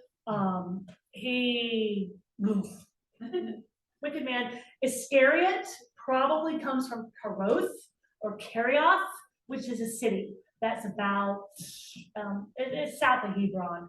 It's a general much further south than all the rest of the disciples that we know about. And his manner of death, there's a debate. Did he hang himself or did he throw himself off of the cliff? Because Matthew says he hung himself, but in Acts it says that he fell down and his guts spilled out. Well, it doesn't have to be that he fell down off a cliff and threw himself in the guts. He hung himself. And he sat there and his body decayed. Whoops, sorry. See, I'm pulling a Judas here.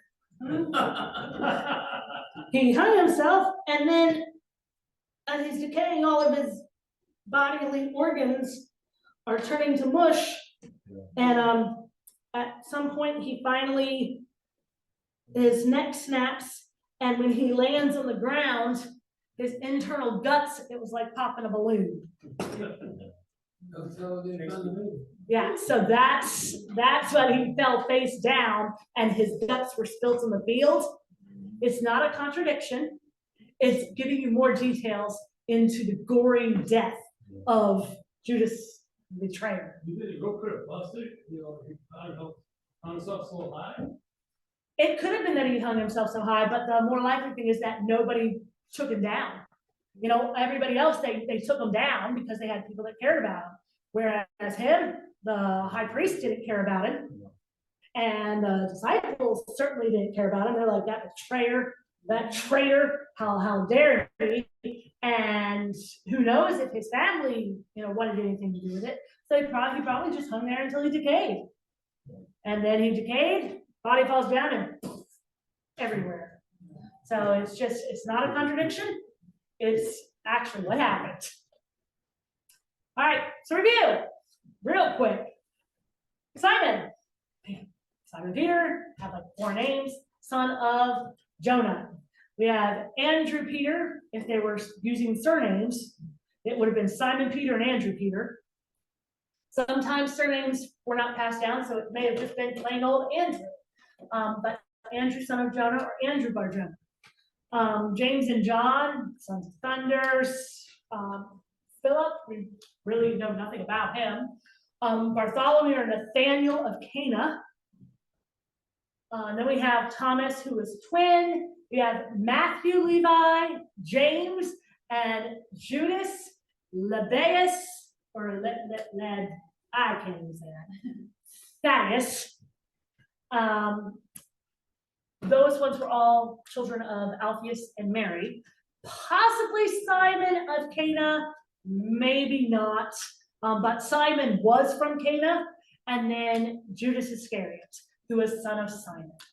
And all of that you find in the Bible, you just have to read through the Gospels and start putting them into pieces. I recommend lots of paper. Right, and then to replace Judas, we have Matthias, who apparently had been, there was Matthias, and who was the other one?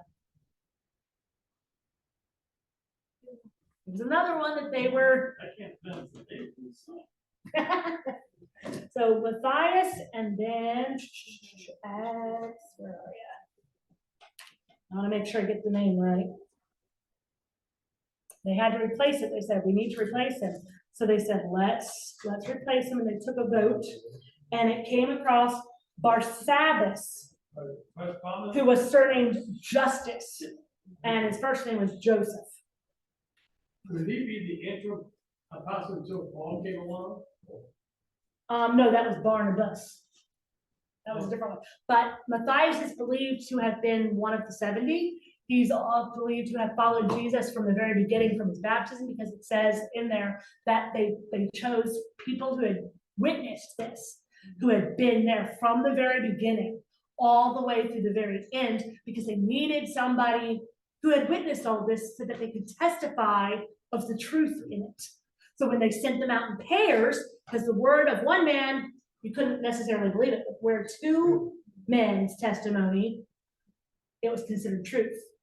So they needed somebody who could actually physically witness and say, I saw this with my own two eyes. And so they had to choose somebody that was there. He is, he either was eaten in Ethiopia, or he was crucified in Georgia, or he was beaten between Ethiopia and Georgia, and they had a lovely dinner along the way. Oh, man. So we really, he was kind of all over the place. All of the books, when you're looking through these different writings, all of the people, the writings do not agree. So all of these different letters, so Eusebius and Tacitus and, some of the other church fathers, they don't agree on anything. So some of it you can go with, some of it you can't. Bible only tells us James chopped his head off. Peter, we know, would die by crucifixion, and Judas hung himself. So out of the 12, we know 3, and then John, what happened to John? Well, the tradition is that he was boiled in oil, but you can't find it in the Bible. Old age is implied. Old age is implied. But specifically, we know the cause of death for 3. All right, we are going to take a break. We'll reconvene in about 5 minutes, and we're gonna, all righty, make our way back to our areas, and we're gonna talk about what happened after the day of Pentecost.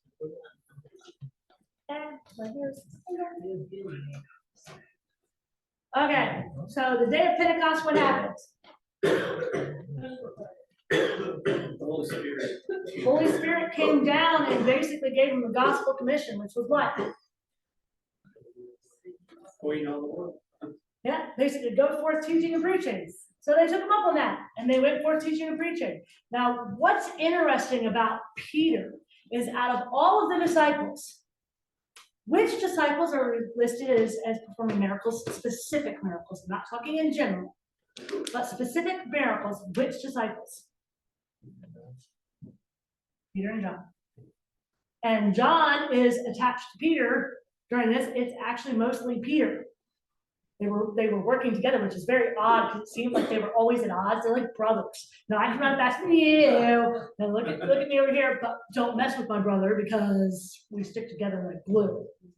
And so we see Peter and John going forth preaching.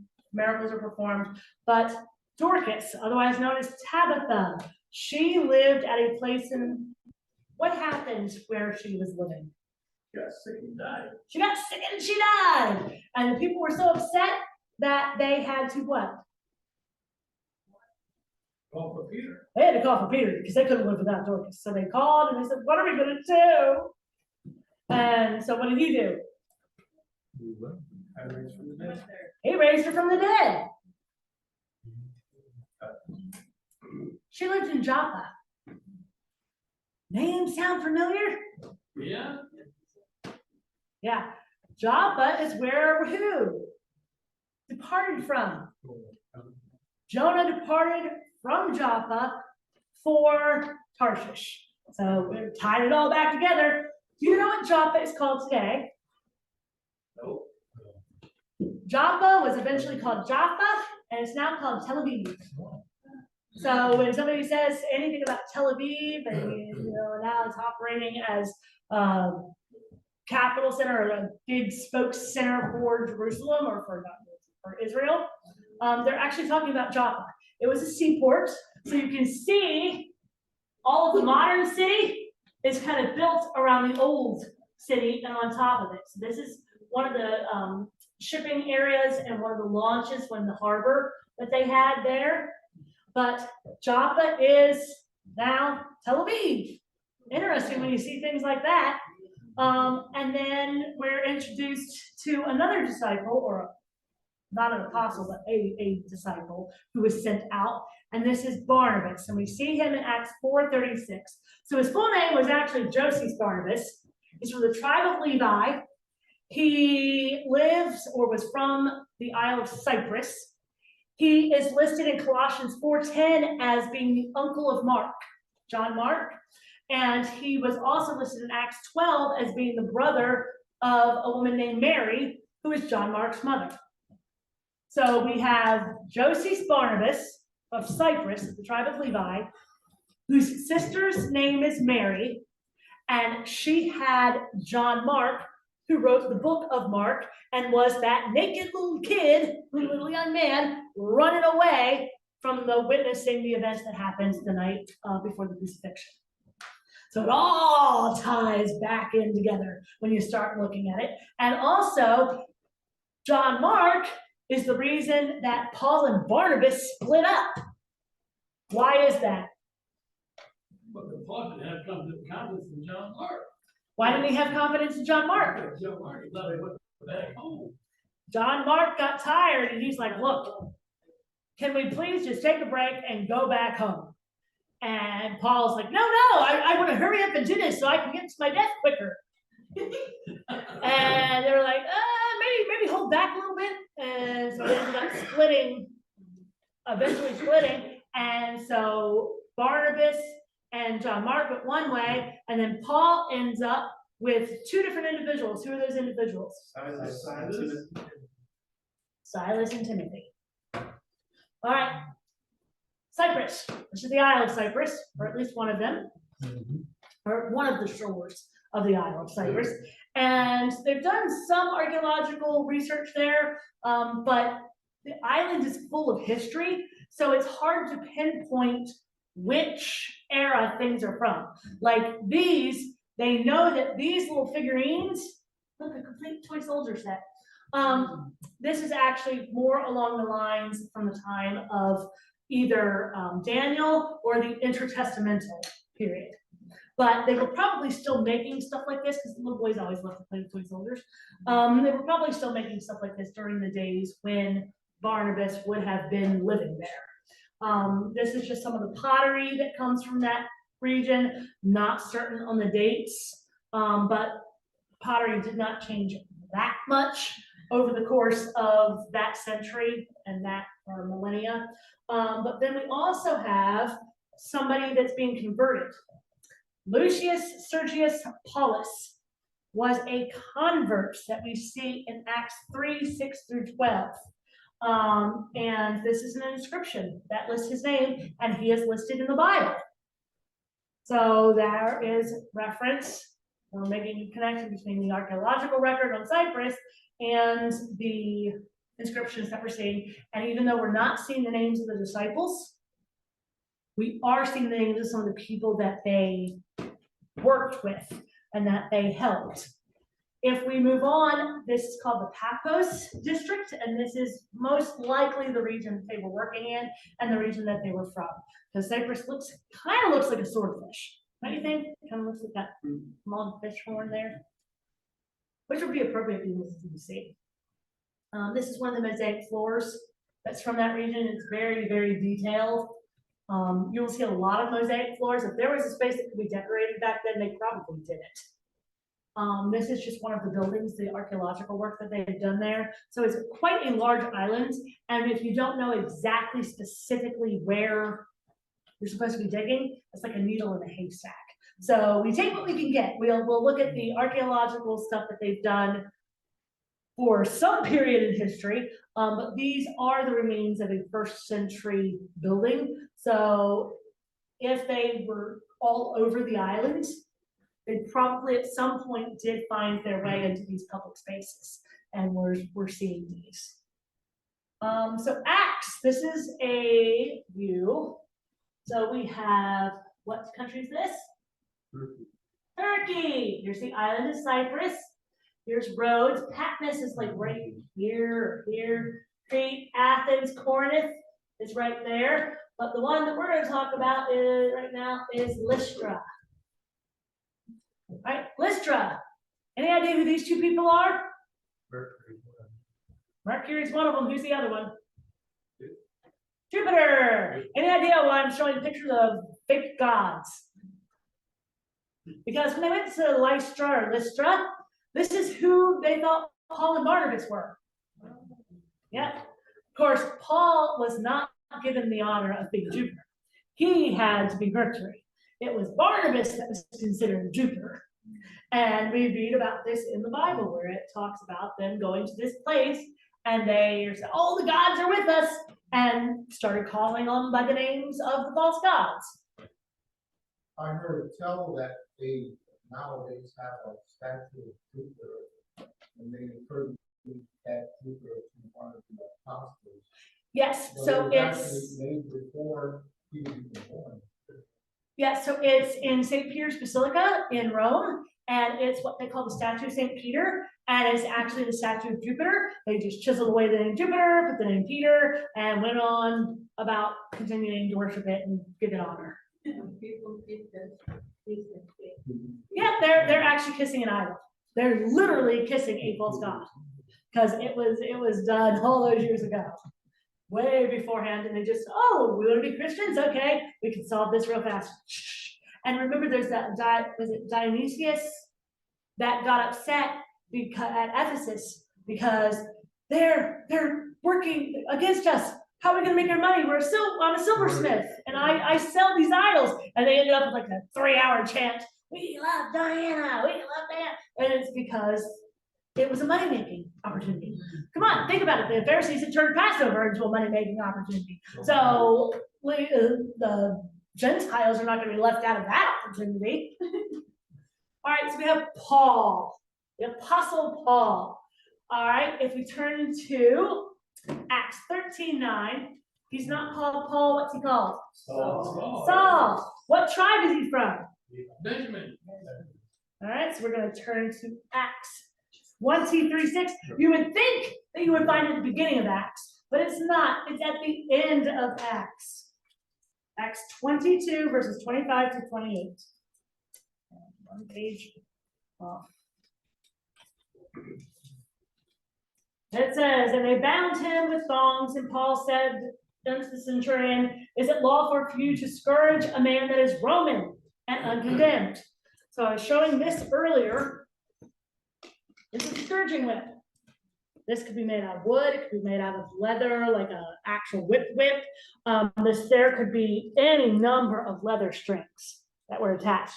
And unlike these fishing line weights, these were very pointed. They could be fishing hooks, bits and pieces of metal from things that would break, old sword tips, arrow tips, and they would take it. And when they said they would whip them 39 times because the 40th would kill them, it didn't just mean with one little strand. It was multiple strands that were like a ponytail, or could be a ponytail, but they would take this and go over and over. Is that what they whip Jesus with? Yes. So it wasn't just one strap 40 times. It was multiple straps. It could have been, we don't know for certain. But that is what they would have used. So they beat him, and when the centurion heard that, so when the centurion heard that he was a Roman, centurion got afraid and said, Captain came and said, tell me, art thou a Roman? And he said, yes. And the chief captain answered, with what sum bought you this freedom? And said, I was born free.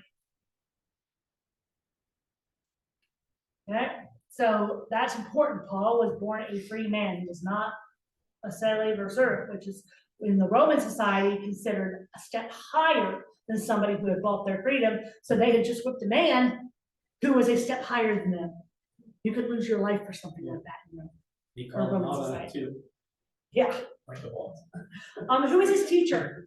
Gamaliel. Yeah, we see him in several different locations in the Bible. He was working behind the scenes, just planting his little seeds, trying to do his best. So that's kind of like us when we're in the midst of all this evil stuff. We just plant the little seeds, and we can make ourselves known. He made himself known, and he made his point, and then he sat down. But he just planted those little seeds, and those seeds ended up germinating and turned into Paul. So he was trying to do what was right. He just was a little misguided and took God coming down to set him straight.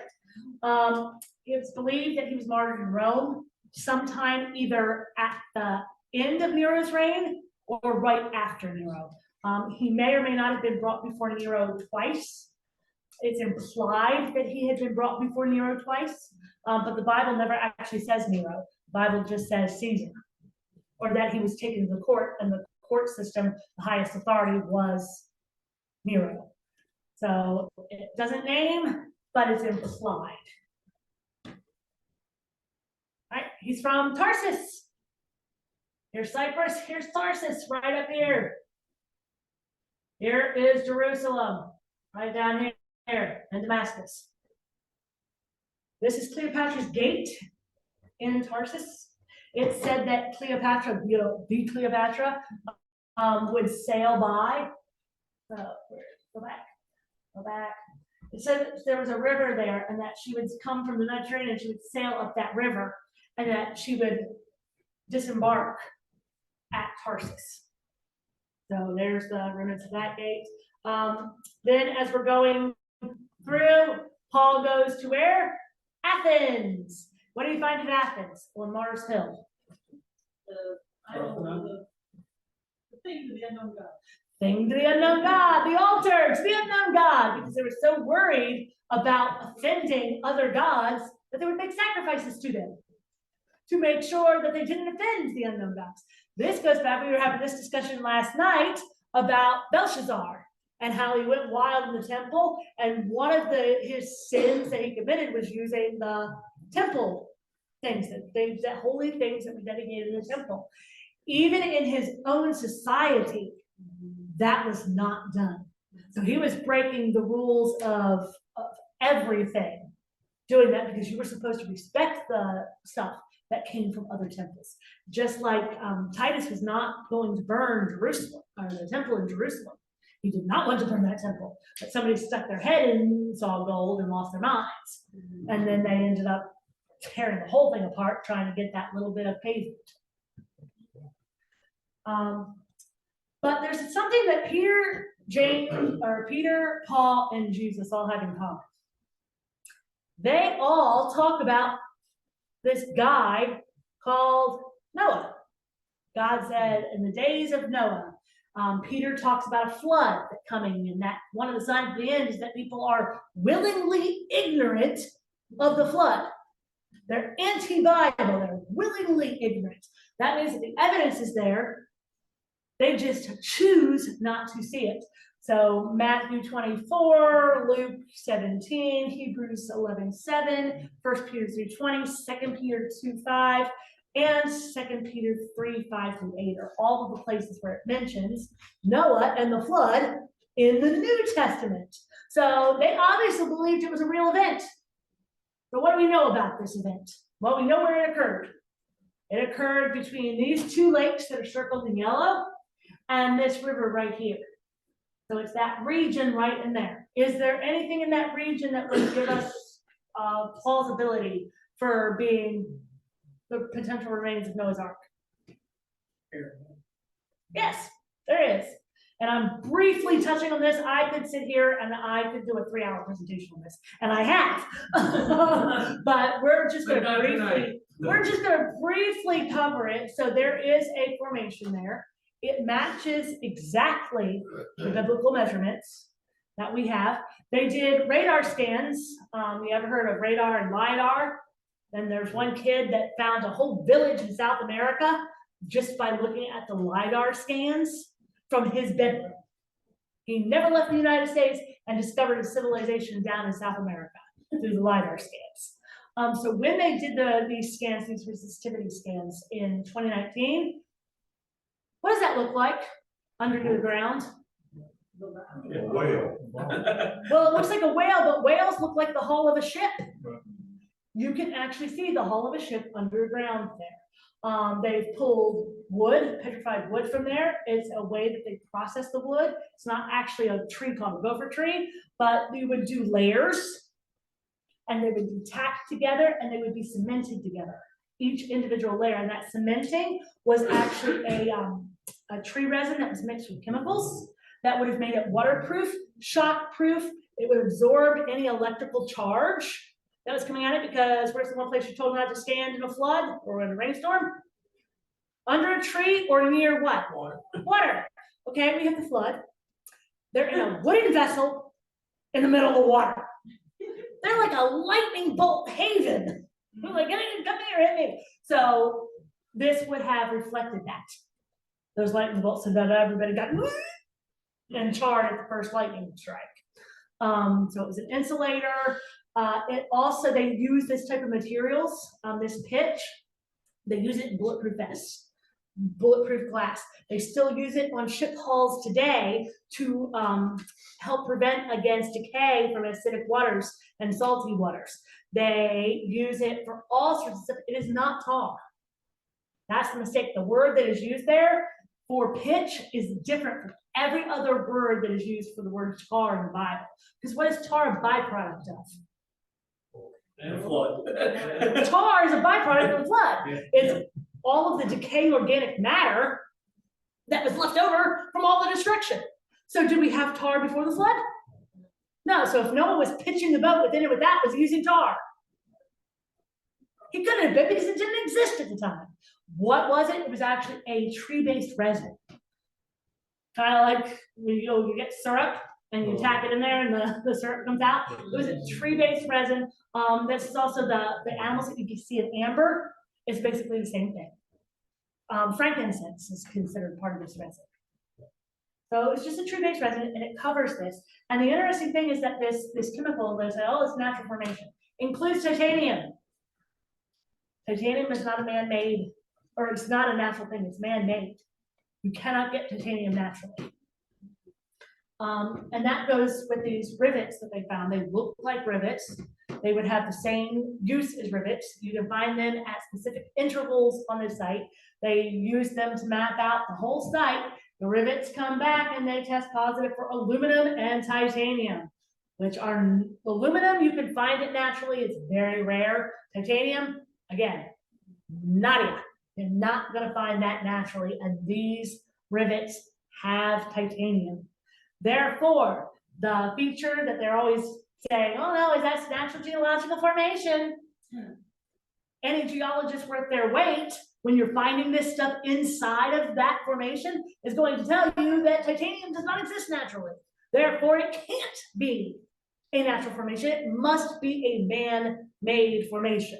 That right there proves that it's, even if you don't want to believe that it's Noah's Ark, it's obviously a man-made formation. There's nothing natural about it. And then in the Armenian History Museum, you find these little carvings. And if you look at this one right here, I don't know if you can see it. What do you see on this little locket? A boat. Not more than 25 miles from where the Ark site is. And it's recorded that they would make these little trinkets to sell when people came to see a part of the ark. They're in the Armenian Museum. They don't even realize what they have. I came across these as I'm scrolling through pictures from different museums and collections. I don't even think they have these on display. They're locked away in some back corner, and I'm like,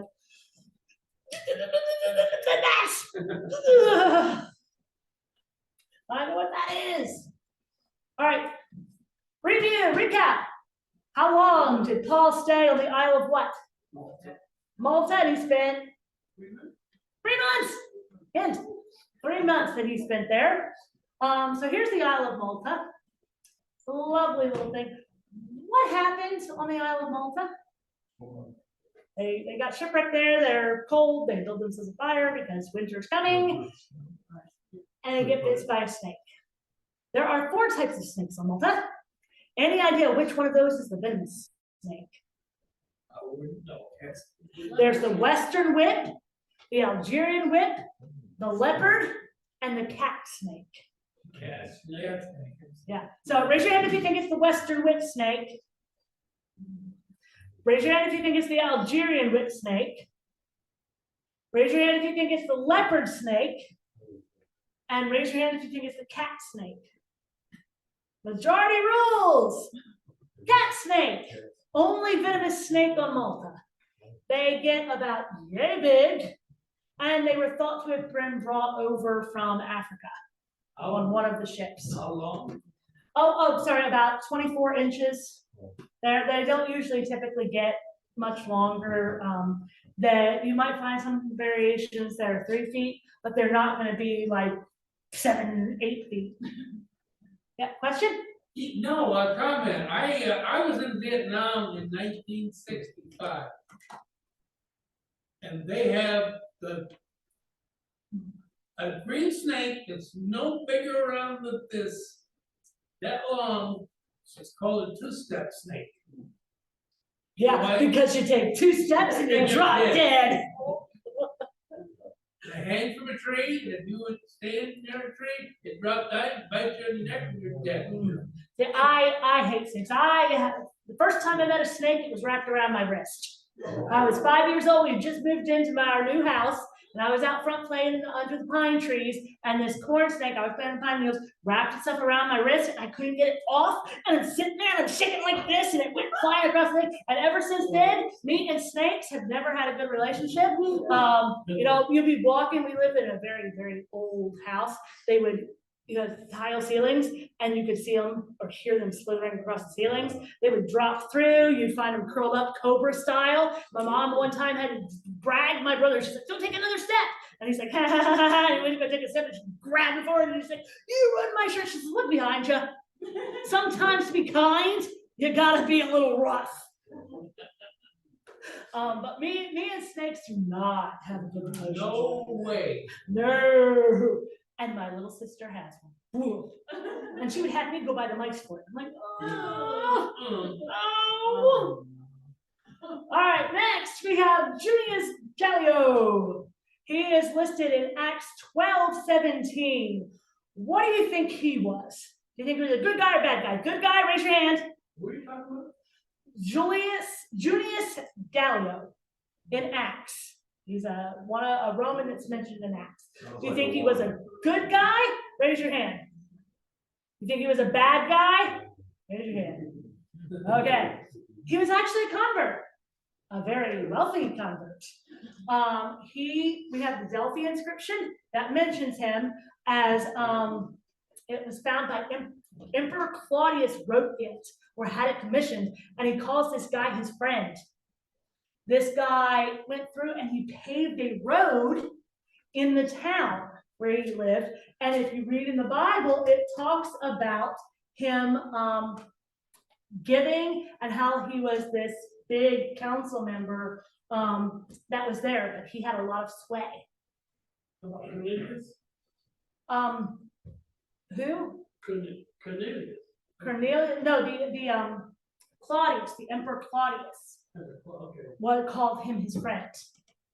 But he was a very wealthy man. He had a lot of pull and a lot of sway, and he was a convert, and he used his wealth to provide goods for all of those around him. He was a road builder. He, when they needed something, he was somebody that they could go to, that if they needed funding for something, he would be able to provide that funding for them. Or if they needed safe passage, he could arrange for safe passage. It doesn't say all of that in the Bible. It just tells you that he was a very prominent man and that he was a convert. But when you're looking at, some of the inscriptions, some of the records that we have from him, these are services that they would have been able to use and make use of. All right, Erastus.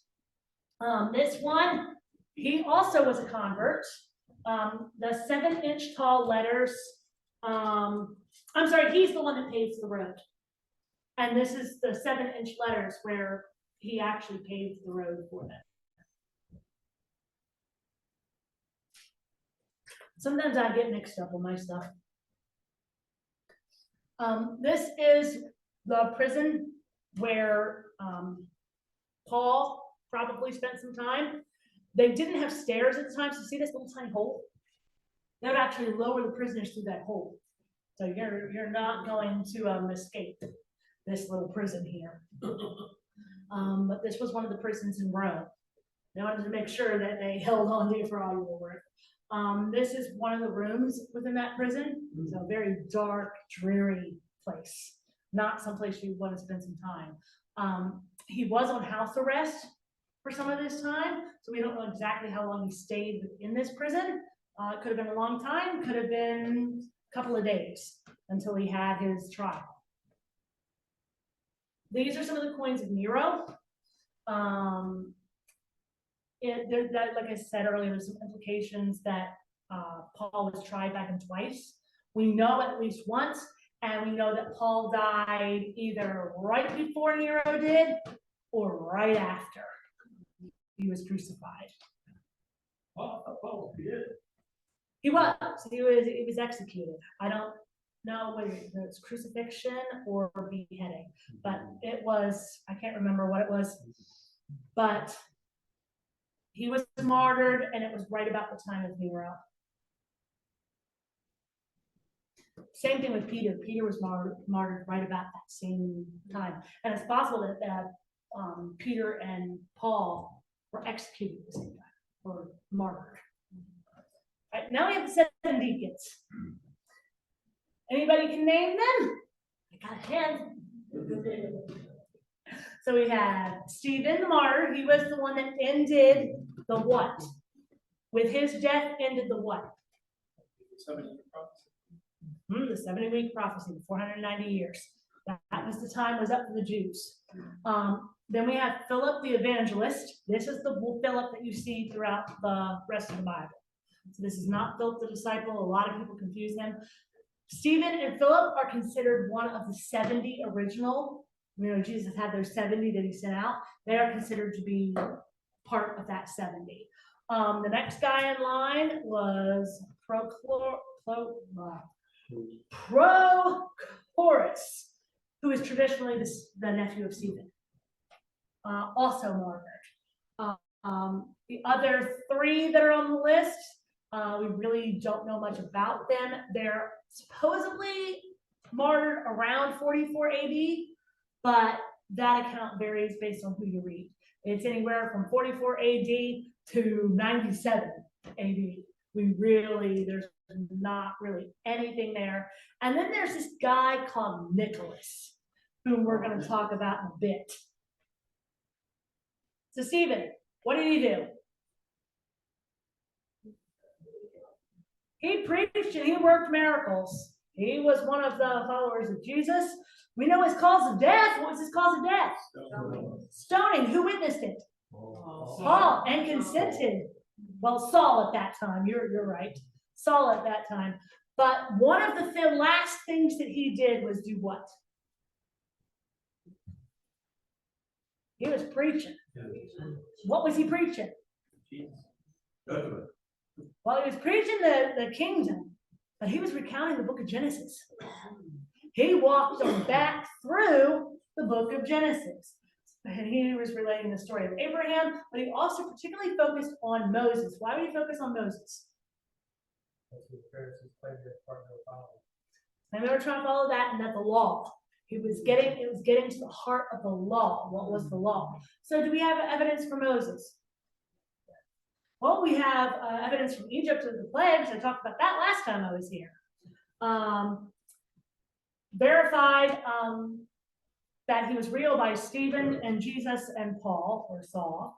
They all said that Moses was a real man. And Jesus, they saw him talking with Jesus at the Mountain of Transfiguration. So that if you look at Acts and Galatians, it says that Moses was in Midian or in Arabia. If you go to Midian, Arabia, there's an area called El-Bad, which is considered the home of Jethro. And there's caves there, the tombs. These are called the tombs of Jethro. And there's a well there called Moses' Well that you actually have to walk down into this well, carry up your stuff, and those are stairs that go down into there. So there's several different kinds of wells back then. There were wells where you see those water wheel things and you lift the bucket that way, which is more like what we saw with the well of Jacob up in Shechem. And then you have these massive wells that actually had stairwells that went down, down, down to where the spring was way far down. So if those girls were carrying the water and then somebody came in and stole it, that was even, because you had to walk up and down to get that water. All right, Moses fled to the land of Midian, where Mount Horeb, but this is also the mountain of God, also known as Mount Sinai. Eusebius says that Horeb is near the mountain of God in the land of Midian in Arabia. So we have a record from an outside biblical source of where the mountain is. All right, most people say Mount Sinai is here. Problem is that's still in Egyptian territory. We talked about that. I think we talked about that a little while here last. It's actually over in this region, and we have Jebel Makla, which meets all the criteria that the Bible gives. There's a checklist that you can go through where it describes all of the things that it has to have to be Mount Sinai. And this mountain meets all of the qualifications. From the altars, or the altar of God, right here, to the golden calf altar, which is here, that overlooks one another, to the possibility of marble pillars, to a large flat area where they could have housed that many people that were coming out of there. Some people have been able to go back and pull out artifacts from that area, and you will see tons of all sorts of, from pedestals and metats to all sorts of different types of pottery and cups. And there's even what is proposed to be tombs, lots of graves, because they had a lot of people die there. We have at least the people that the Levites killed for worshiping the golden calf, in addition to everybody that would have died since they came out of Egypt of old age. All right, Philip. Philip's also called the what? Evangelist. And he was one of the what? He was one of the 70, but he was also called one of the 7. So when it's talking about, if you're looking in the book of Acts, and it says, and so is one of the 7. Who is what? What were the 7? The 7 deacons. Where was his home and his family? Who were his family? We had 4 daughters. He had 4 daughters who prophesied, and his home was in Caesarea. If you look, his home and his family, that's in Acts 21. So in Acts 21, it lists him as being the evangelist. And then he spoke to whom? God said, go here, speak to this person. Who did he speak with? The Ethiopian who worked for Queen Candace. We cannot find Queen Candace in the history records. She must have had another name. As you can see, some of the disciples had 4 names, so she probably had another name. But what's interesting is that we do have jars that were found in Jerusalem that are marked from the Ethiopian region that are filled with all of the spices that are needed to perform the temple services. So they were getting their spices, they were making the jars in Jerusalem, sending the jars to Ethiopia, to fill them up with all the spices that they would need for the temple service, and then take them back to Jerusalem so that they could actually use them in the temple service. So it's possible that this man was actually up checking on this whole trade operation that they had going on, and while he's there, because they were just had the what? We just had the Passover. They're going to need a lot of stuff for the temple service. So he might be checking up on the supply line at this point, and that's where he's hearing all this stuff. And he's like, okay, I got a long drive. Let's look at this further. But when Philip meets him, he's been picked up from there and he's taken to Ashdod. And then he's working his way, because this is important, there's 2 Caesareas. There's Caesarea that's way, way far north and is landlocked. And then there's Caesarea that is right here on the ocean. Ashdod is down here. So you do Ashdod, Gaza, Tel Aviv, or that day Joppa, and Caesarea, and he's preaching all the way back home. So God picked him up from the trail, took him to Ashdod at the bottom, and then says, okay, now sail. Make your way back home. And he goes straight up the line to Caesarea. The other Caesarea is way up here next to Dan. Right, and one was called Caesarea Philippi because Philip controlled that area. The other was Caesarea Maritima, and that's the one Maritima because of the what? Maritime, water. So one is Philippi, and both are mentioned in the Bible. So don't confuse, because you've got Philippi and you've got Maritima or Maritima. This is the stuff from Maritima. So they had this theater that was there. They also have this. Any ideas what this is? That is the Herodian Palace with its lovely tiled floor right on the ocean or seafront. That is where Paul was kept for 2 years. Right there. I mean, it could get worse views. But he was kept there for 2 years, probably because of the people that we're seeing. It was probably between 58 AD and 60 AD. So you can based on some of the people that are named, you can look them up and say, oh, this has been this one, and that's that one. And this is another view. So this is all part of the palace right there. And this is where they would run their races. Always got to have a racetrack back there. And then they would have their theater shows there. Lots of entertainment. And then again, another view. And it wasn't necessarily the prime place to put ships in, but one of the Herods, one of the emperors decided they liked that place, and so they went ahead and built there anyway. Not the best of moves, but it worked for them for a while. Now we get into this guy called Nicholas. Nicholas was a convert to Judaism and then to Christianity. He was from, where do you think?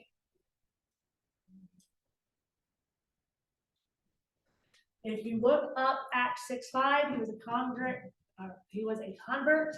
That was from the town of Antioch.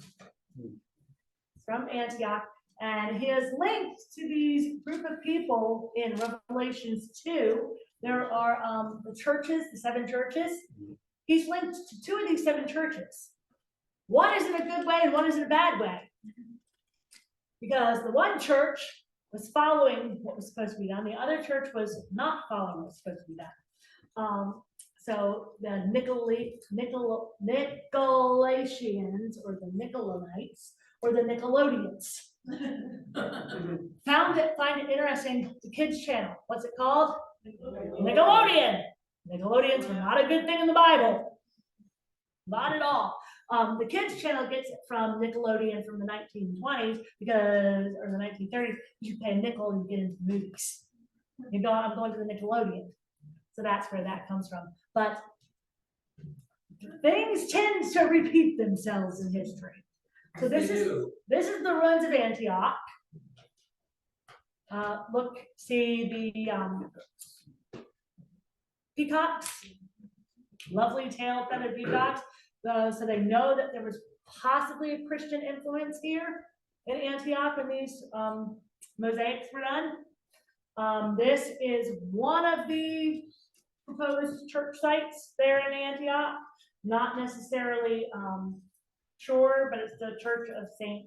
Peter, I think, that's there in Antioch. This is inside of that church. Look, rock wall, big open space on the inside. Looks to be deceiving. This is just some of the mosaic floors that you see there. And then we're getting into the 7 churches now. So the 7 churches were Ephesus, Smyrna, Pergamos, Thyatira, Sardis, Philadelphia, and Laodicea. All right, here they are. You have the Mediterranean, here's Jerusalem, here's Antioch, here's Cyprus and Crete, there's Patmos and Athens and Corinth, that's the Corinthians. And then he starts here and works around and comes down to here. So Ephesus. The original Ephesus started around the year 1000 BC, and it kept on until, I believe, the medieval times.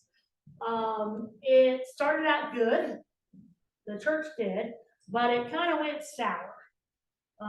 But it was good that they rejected false teachings of the Nicolaitans. That was the thing, is, oh, they're good because I'm giving you credit for rejecting those false teachings. This is the library that is there. Gorgeous library. This is what it may have looked like when it was actual in use versus what we see now. But there's a menorah carved on the rocks there. One of the few places that we actually find an ancient menorah. So there was some type of Judean Christian influence at this site from the archaeological records. Then we have Smyrna. This one was a church around 1000. The city itself fell right around the 200s, 300s, right before Christianity was made legal. And this church was going to suffer persecution for their faith. They're the ones for 10 years of just absolute terror. Then, this is the ruins from that area. It's funny how they do these arches and they refurbish these. They'll actually take, it looks like those big things that they put the cattle food in the fields, and they'll turn them like sideways, and they'll place the rocks in and put the cement in to reconstruct these arches. Because sometimes these arches didn't stand, sometimes they did. This is Pergamon or Pergamos, otherwise known as Bergama. We see this church in Acts and in Revelations and in Jude. It all links back to this. Why do you think it links back to Jude? Look at Jude. Because this church was linked to, turn to Revelation.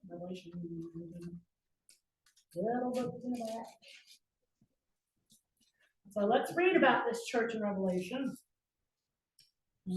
This is the 3rd church. And it says, and to the angel of the church in Pergamos, write these things, saith he that hath the two-edged sword with 2 edges. I know thy works, and where thou dwellest, even where Satan's seat is, and thou holdest first my name, and hast not denied my faith. Even in those days wherein Antipas was my faithful martyr, who was slain among you, where Satan dwelleth.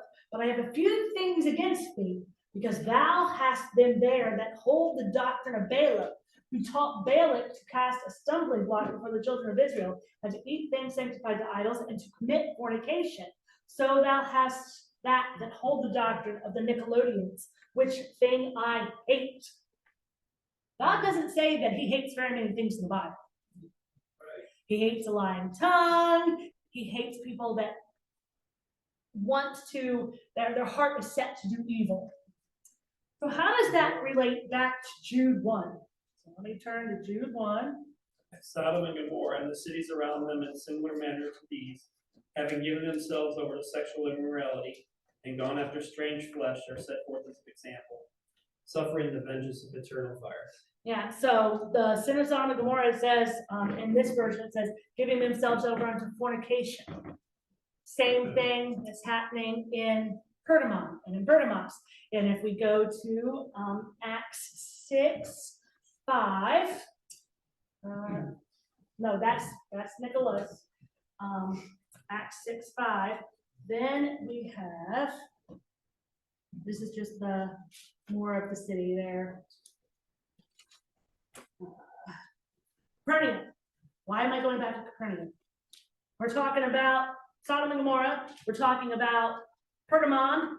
We're talking about things that God hates. Why are we now back to Capernaum? Because Capernaum was given a warning. It said, woe will be unto you, Capernaum. It will be more tolerable for you, and it will be more tolerable for Sodom and Gomorrah in the days of the end than it is for you. Because you're rejecting me. And they were pretty bad.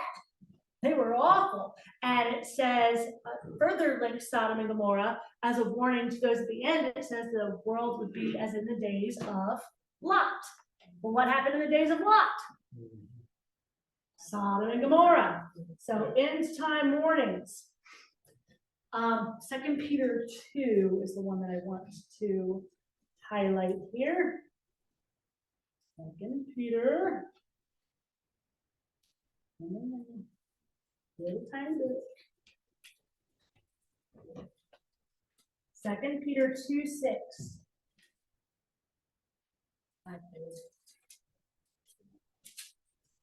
Second Peter 2:6. And turning the cities of Sodom and Gomorrah into ashes, condemning them with an overthrow, making them an example unto those that should afterwards live ungodly. So what were Sodom and Gomorrah left? Ashes. They were left in ashes, and they were remaining there as a what? As an example to those that should do the ungodly. Do we have the remains of Sodom and Gomorrah? Mm-hmm. We know where they were located, and this is where I said earlier how we know where Sodom and Gomorrah was, because a lot of people right now are saying that Sodom and Gomorrah is up here.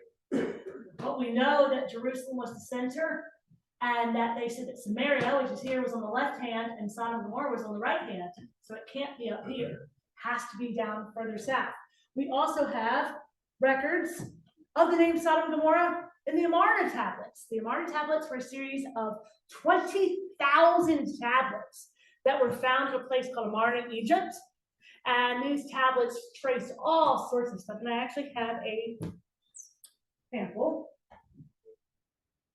This is a replica of an Amarna tablet. But on these tablets, they actually have the only copies known in existence of the cities of Sodom, Gomorrah, and Zor, actually named outside of the Bible. What Advent in the wood? So they have, what was that? I missed the. Advent? Mentioned, So we don't have any records of, let's see, Sodom, Gomorrah, Admah, Zeboim, and Zor, which is also Bela. Admah and Zeboim were not in these records for these cities, but these Amarna tablets were possibly done, actually were definitely done before the cities were destroyed. Because it's talking about trade routes. This is a picture of Sodom from the 1930s. Before anybody, the site's made famous because of Ron Wyatt. But this was actually listed in the 1930s in a photojournalist, I think, was going through and taking pictures. And it's literally listed in the records as Sodom. The guy was there, he's like, okay, this is a picture of Sodom. So this is years before Ron Wyatt ever stepped foot there. Here's the same site as it stands today. See the wear patterns that have happened there since the site was made, or since the picture was taken at least. So we've got a lot of erosion going on. Here is a picture of some of the walls that are still standing compared to walls of cities, known cities today. That look like natural geologic formations to you? No. It looks like the walls that we see today. This is a building that's perfectly magic. Only God could utterly and completely destroy something and yet still perfectly preserve it. This one, doors and windows. This is at Admah.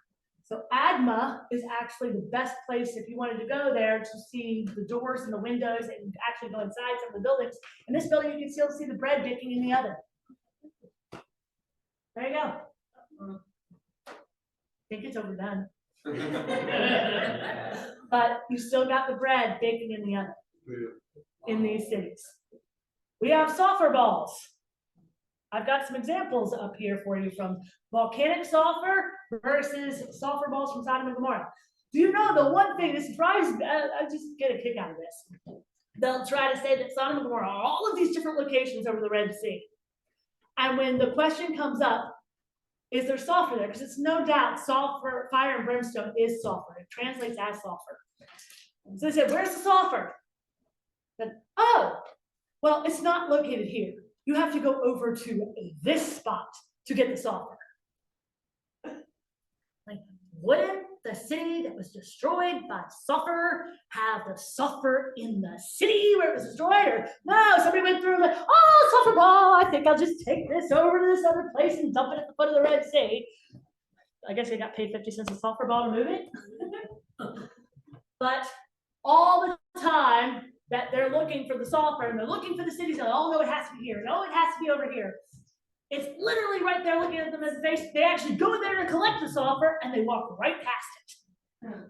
Kind of like Jesus. They're waiting for Jesus to come. Where's the Messiah? Where's the Messiah? Where's the Messiah? And he's like, I'm here. How much more clearly could I say it? I literally came out and told you who I am. All right, Thyatira. This is purple cloth. They could get the purple. Oh, you can just set it anywhere over there. It actually came from either one, sea snails, or two, a type of root.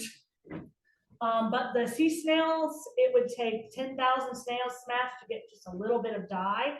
But that's where you would get a more brilliant purple from. But these tree roots, depending on when you harvested them, how long it took you to grow them and tend them, you could get these different shades and colors. There's not a lot left of the city. You can see some of these marbles, but you can see that they're literally, it's like a little park, and other than that, it's been built all up.